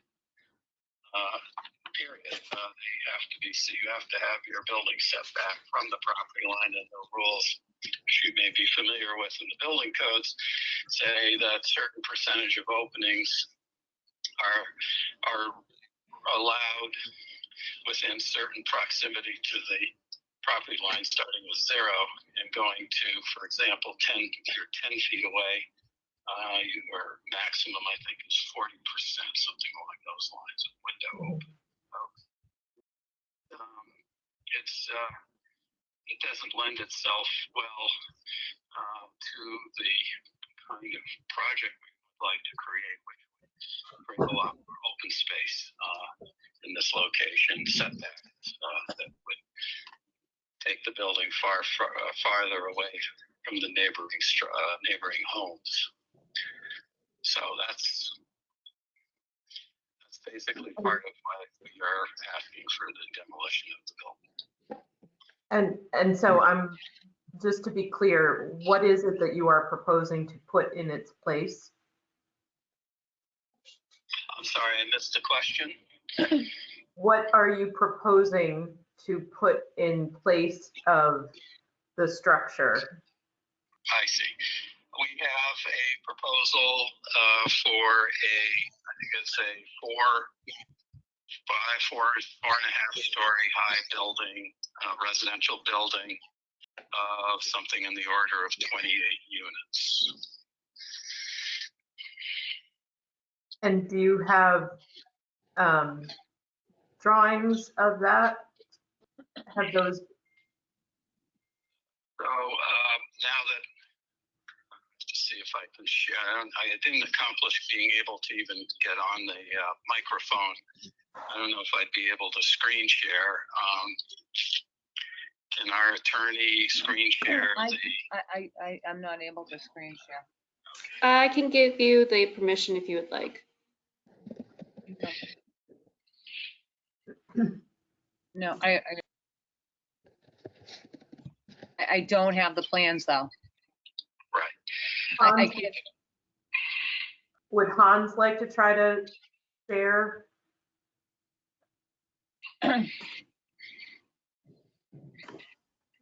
Hans, why don't you try to share? It's different than, you don't need a microphone to share.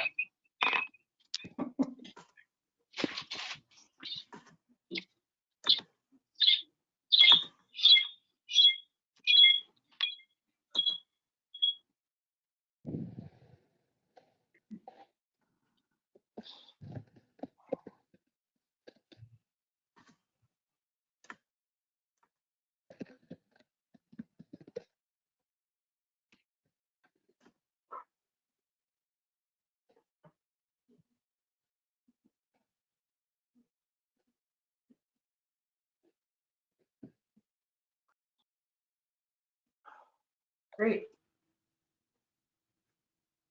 Oh, there he is.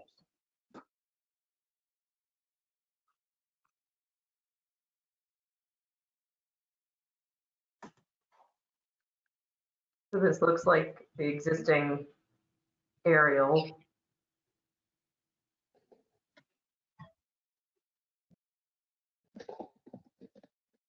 And there's that yellow house that's, yeah, surrounded. Hans, do you have audio?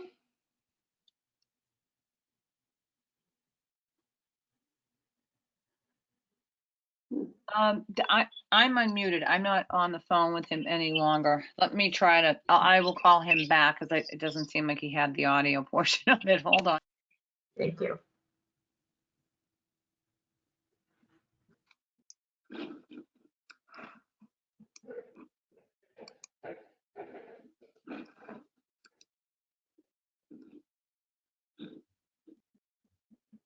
And so that's the existing structure. And then if we move on to what would be what's proposed or what you'd like to do with it, include the images of that.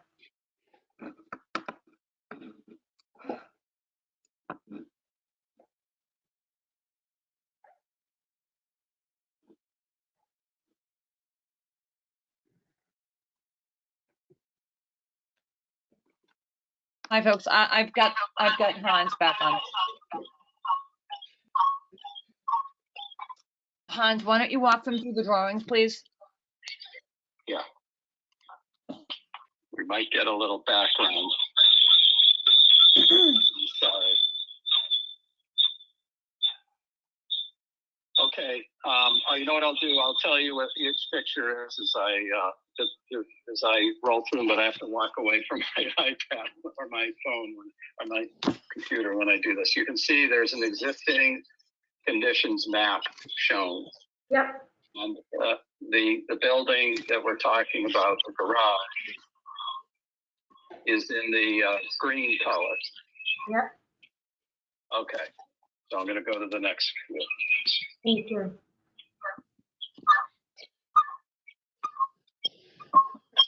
Okay, so there's another photo, a photo that shows the garage on the right.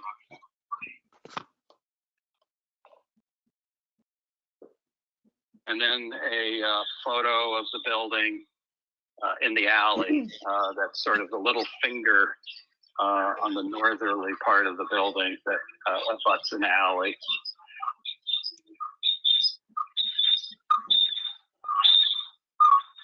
And then at the end of the neighboring street, the other view, looking down, and there's a yellow house.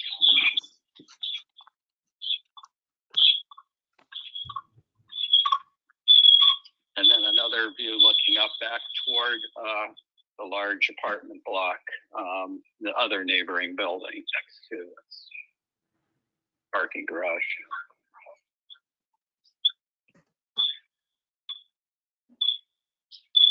So this particular view shows the massing of the proposed building, which obviously requires the demolition of the existing building. And this new building basically sets back, as I had mentioned before, all around, creating a much more green space, livable space, if you will, between the building that we're placing there and the existing neighborhood.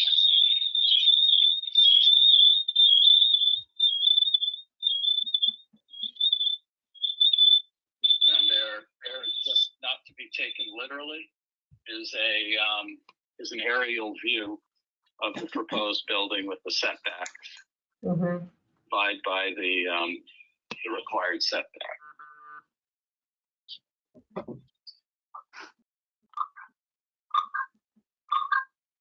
And then this is just a first attempt to show what the massing, or I should say the view of the building from the street would be of the proposed residential. So that's basically where we are with the design at this point. Okay, thank you. Commissioners, any questions on this part? Okay, then I'd like to open things up for public comment. Are there any members of the public who would like to comment on 383 Broadway or the proposed development, the 1012 Bond Street address, the garage building that has been determined to be historically significant? Do we have any members of the public who'd like to comment? If there are any members of the public, if you can please click the icon of the hand to raise your hand.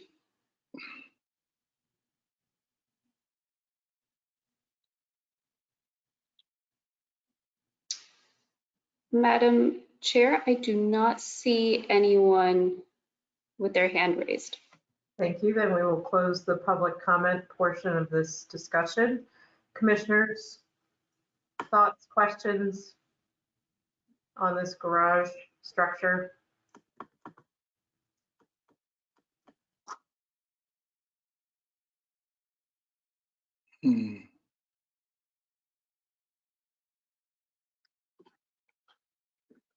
Mr. Bingham? It's an interesting garage, and it's something that's becoming very scarce in the city. It's interesting because of the split level as well, and the brick and the windows. I find a lot of architectural elements about it very interesting. Yes. I agree. I think a lot of the architectural detailing of it very much speaks to the time in which it was built. Yeah, it would be a shame to lose that, I think. Mr. Falvey, do you have thoughts?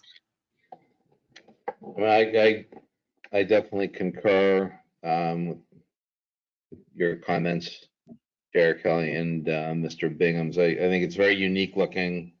I think it's very attractive on many levels, and I can't think of any other properties that I know in Somerville that look like that. I also, have a hard time reconciling how you keep something like that on that kind of space.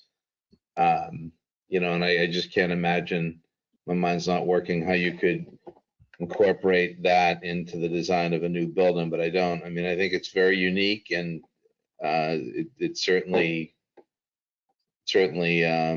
attractive on many levels to me. I mean, I find it very appealing and very, I love the brick of the big windows. I think it's pretty special in many ways.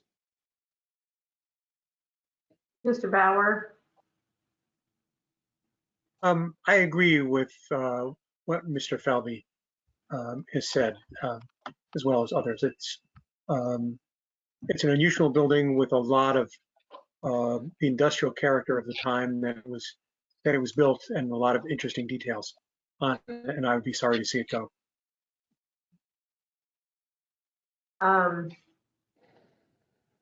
Do folks feel like they have their thoughts collected on this to take a vote, or are there further aspects you'd like to review? I do want to say in defense of the proponents here that looking at their drawings, understandably just rough drawings, the massing seems consistent with the apartment building in front. There would be more green stuff around it. So I want to have their proposal sort of totally written off. But to me, it's not, I don't think, a substitute for the important aspects of the current building.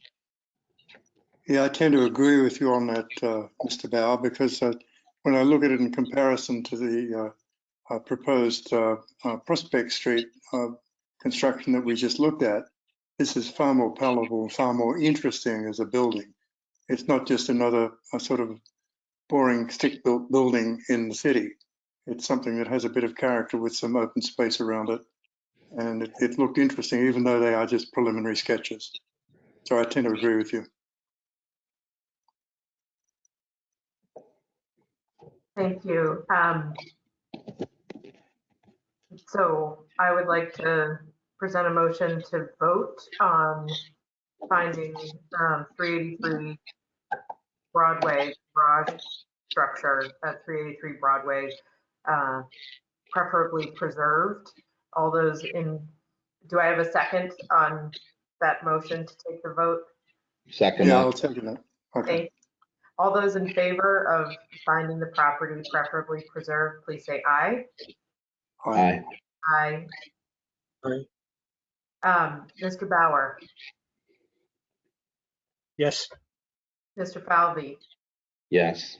Mr. Bingham, Yes. and I also say yes. And so, and shall we also move to accept the findings or adopt the findings that are noted in the staff report?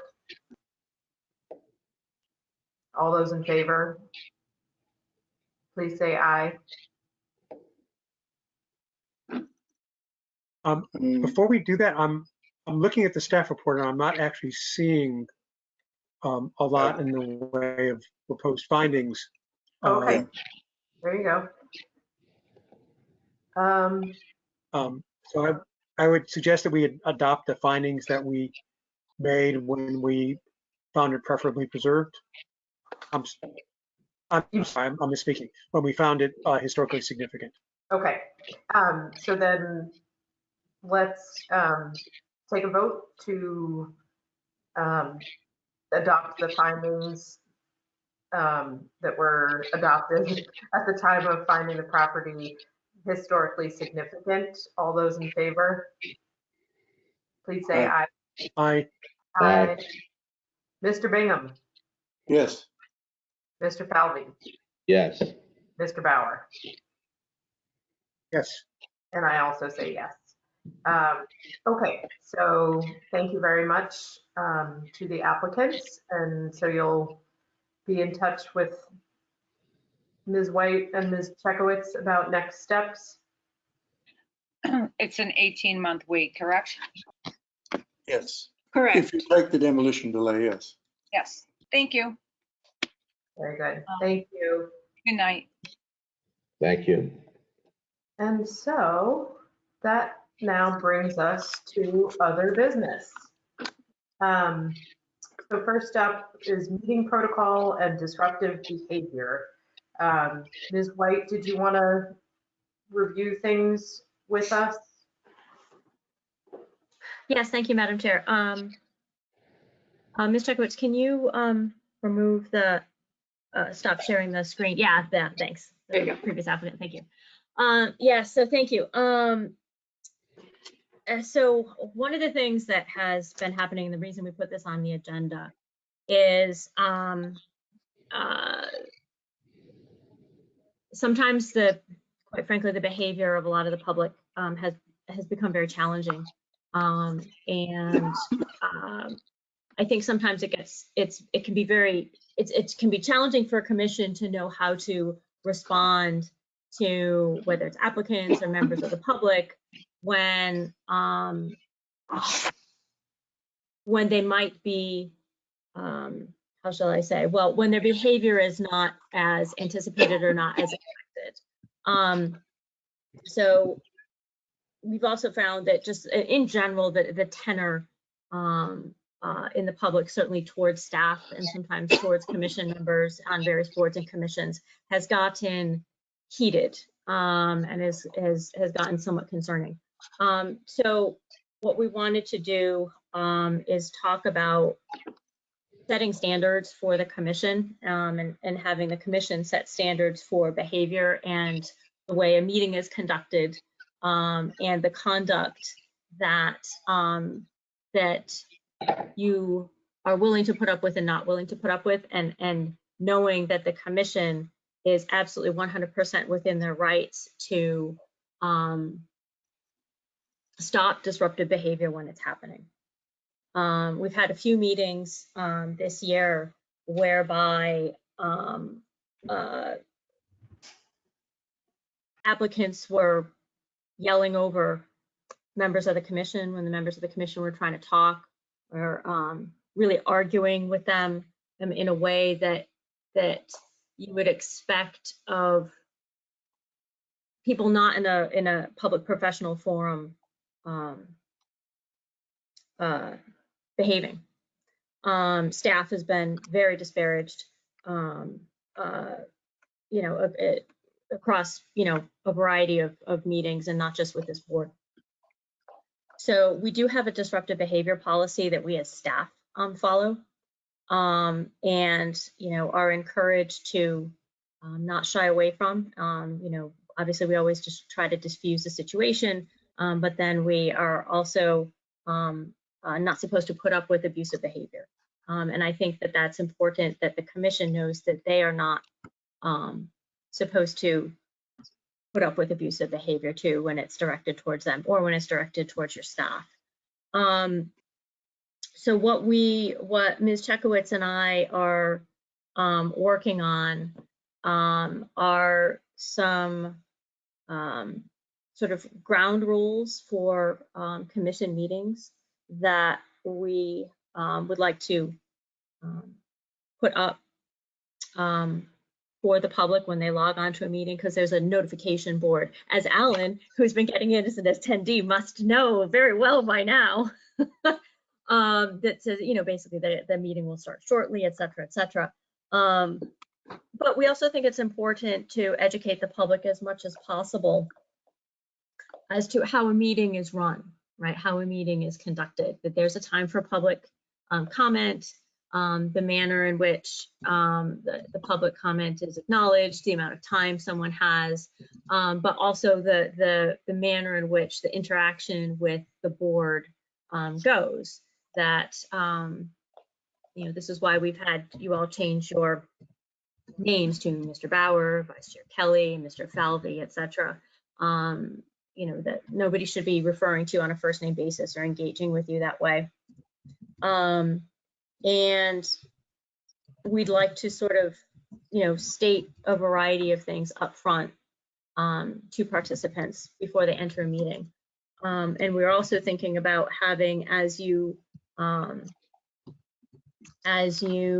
read through the disclaimer about virtual meetings at the beginning of a meeting, discussing with the chair and vice chair a disclaimer about, you know, meeting protocol, like how a meeting works, and you know, sort of like the bumpers that are put on a meeting.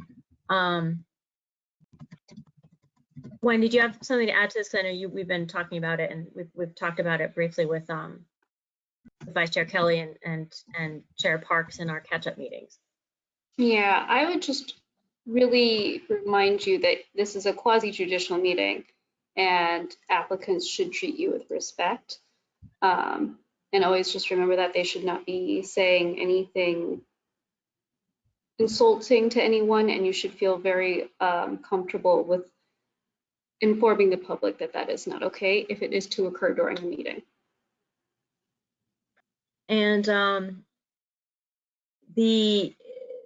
neither an applicant nor a member of the public can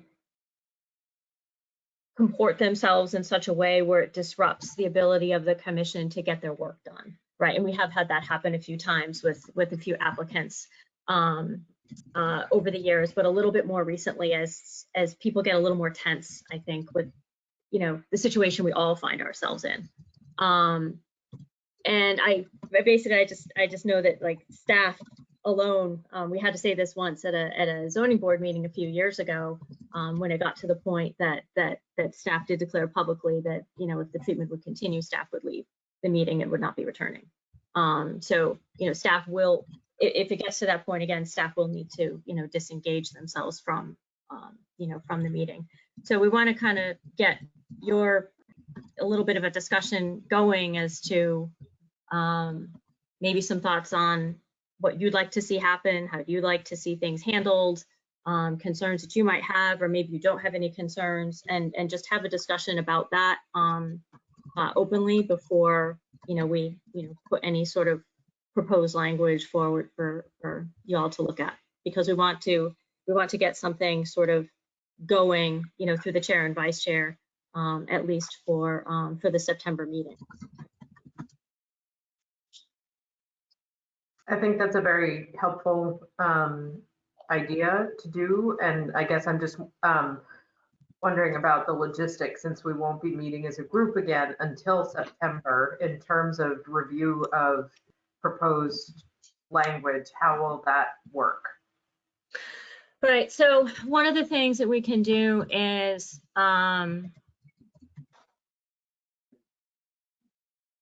you could allow, because I know that other boards and commissions, staff for them has gone over like meeting protocol and whatnot.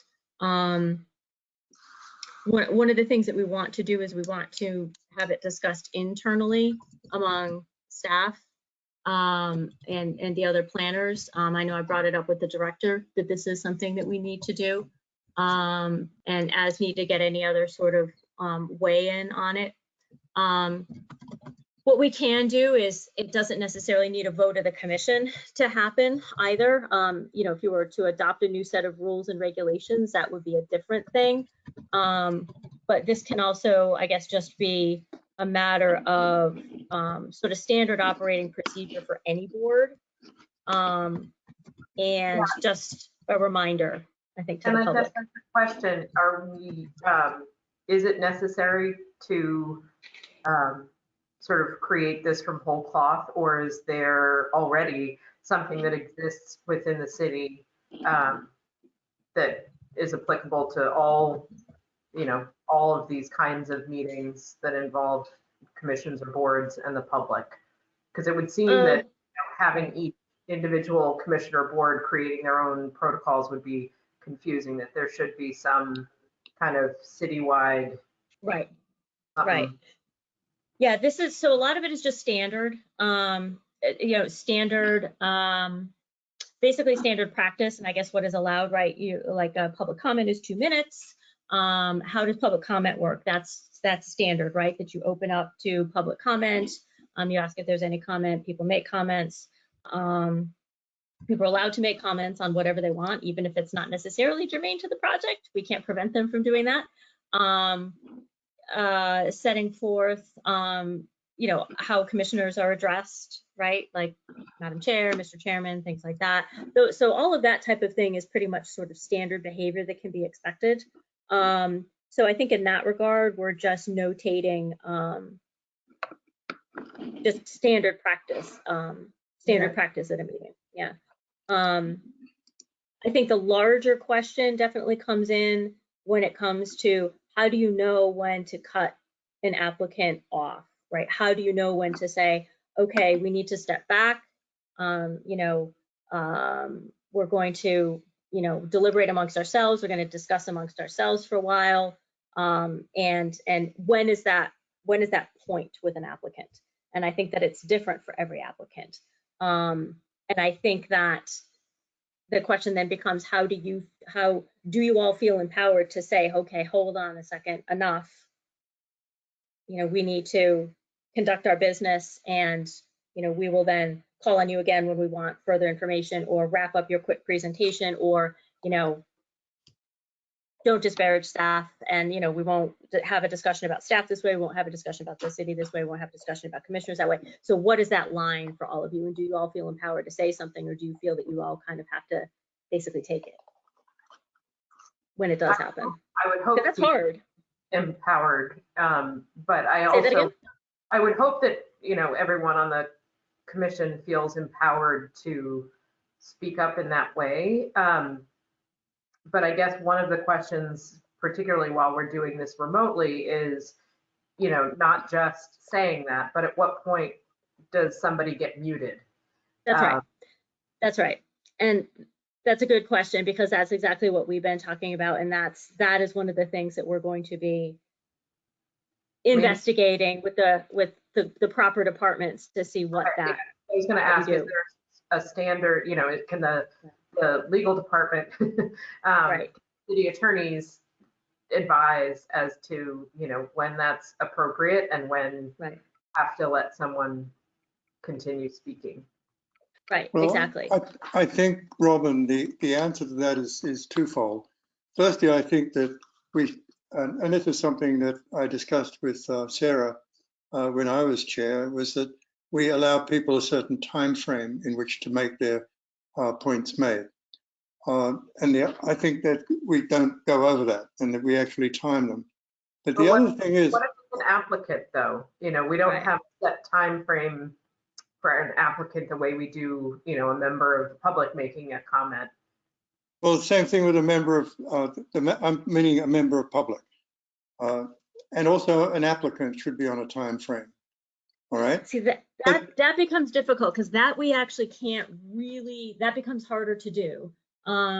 We could say, you know, you could set as a rule going forward that, you know, applicants have a maximum of, I don't know, 10 minutes to present 10 minutes, or, yeah. right? Something like that, to present their case, or 5 minutes or something of that nature.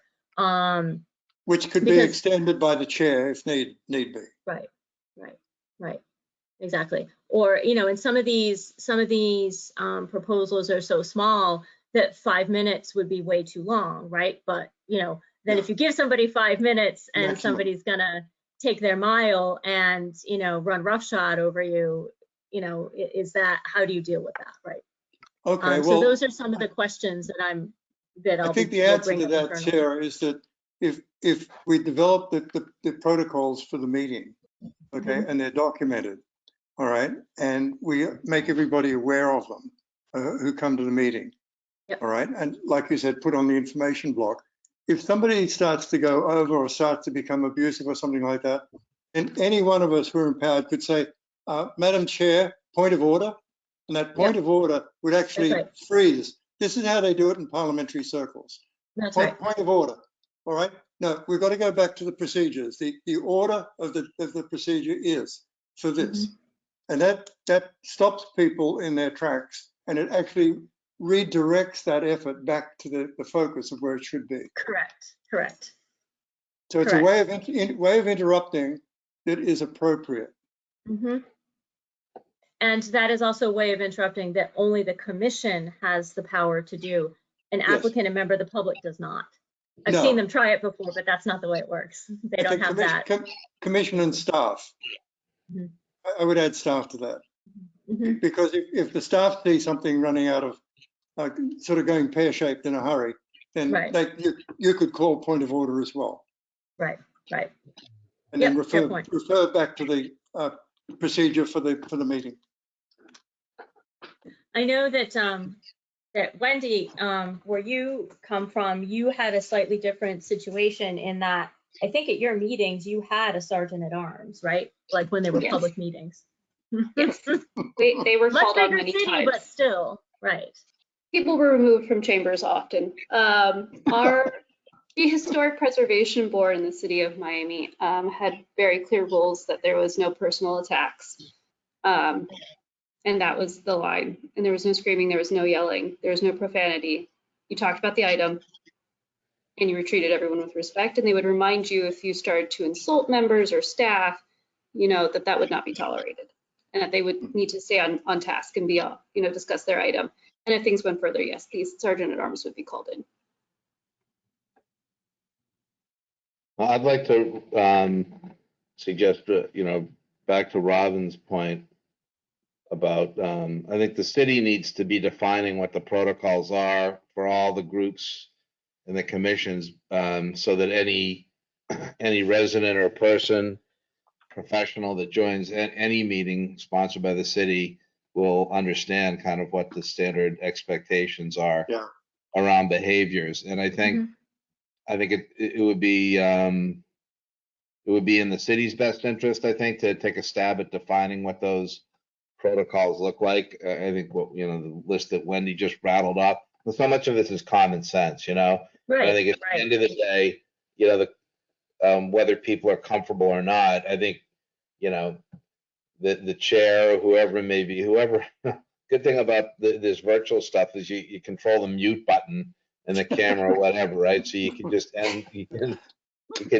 be done with people right away. And we use that at work often enough. If someone, and it was blathering on. I get shut down by my teammates often too, so I know I'm on the receiving end. True confessions? Always trying to improve, right? So I think this all makes perfectly good sense, but I think it would be really helpful if the city's able to just come up with some guidelines that can be embraced by all the different commissions, and then anyone who attends any of these meetings will consistently have this message reinforced about what behaviors the cities are expecting of people, and not having it vary perhaps depending on what group you're interacting with. Because that will, consistency across boards and commissions Yeah. will also make the rules less assailable. If there's consistency, then that's harder to pick apart and be like, well, this is not the way the planning board does it. This is like a board specific thing to HPC, and so therefore I'm not going to follow it. But if it's just consistent, then it just is. Right. And I think the thing that can, like, if you have a set of things that are just standard, the variable will be the ability of each commission to then manage itself. Right. Because some commissions will be better at that than others. And so that'll be a major variable. Right. Wendy, were those items, the conduct and things like that, was that adopted in like their rules and regulations? How did they do that? I mean, we'll have to look into how, what to do here, but. No, they weren't adopted, but those were the general rules that all boards and commissions worked on. And it wasn't something that I'm sorry. That is the best cat ever. I missed the cat. That is the best cat ever. Oh my God. Yeah. Sorry, do continue. So unprofessional. Sorry. So sorry. It's late. And no, I meant like it's late. Cats are wonderful at this hour. Pets are wonderful at this hour. No, it wasn't adopted. It was just accepted that there was no reasonable avenue for anyone to challenge those as rules.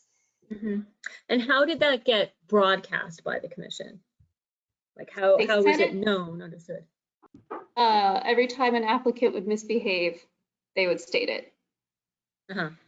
And then towards my last couple years, they started saying at the beginning, the chair would say at the beginning, explain the public comment, that public comments called for every item, and that applicants are to not insult staff or commission members when they get up. Okay. Interesting.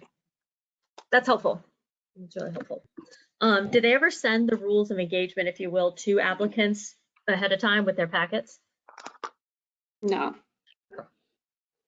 That wouldn't be a bad idea, though. I agree. I absolutely agree. I think some.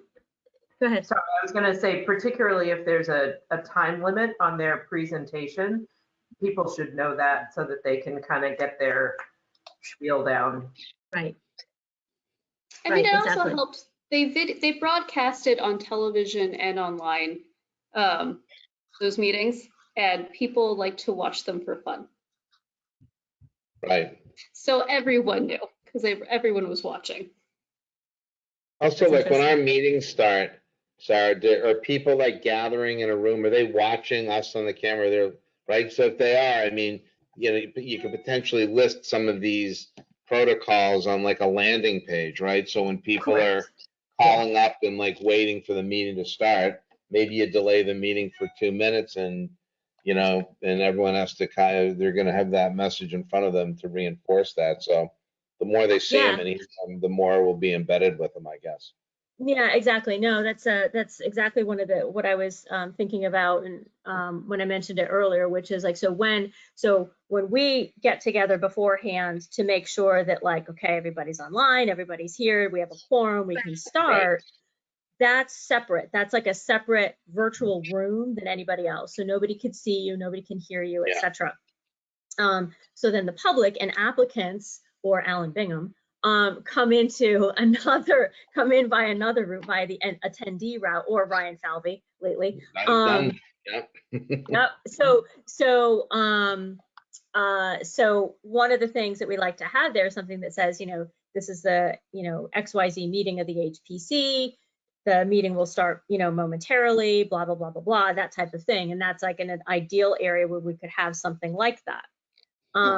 We could also think about, when the meeting itself starts, when it goes live, because then I don't know, does everybody else hear, the members of the public, that like the meeting is starting or the broadcast is live? Yes. Okay. So everybody hears that, knows that the meeting is coming on. And so one of the first things that they might be able to see is somebody sharing their screen, a screen share that also has these, just in case somebody's coming in at the last minute. I don't know. So a few opportunities for that. And thinking about how, meetings go and meeting protocol and like public comment and presentation, especially to applicants for smaller projects, it can be helpful if they get something that is a run through of, hey, this is how a meeting works, especially if they haven't done it before, because Wendy, I think we get asked time and time again how a meeting works and, what happens and things like that. So that can be helpful for them as well. Okay. Sounds Great. good. Okay, so then we'll wait to see what you come up with city counterparts and whatnot. But I think on the whole, it sounds like everybody's in favor of having this put together, which is good. Mm-hmm. Yep.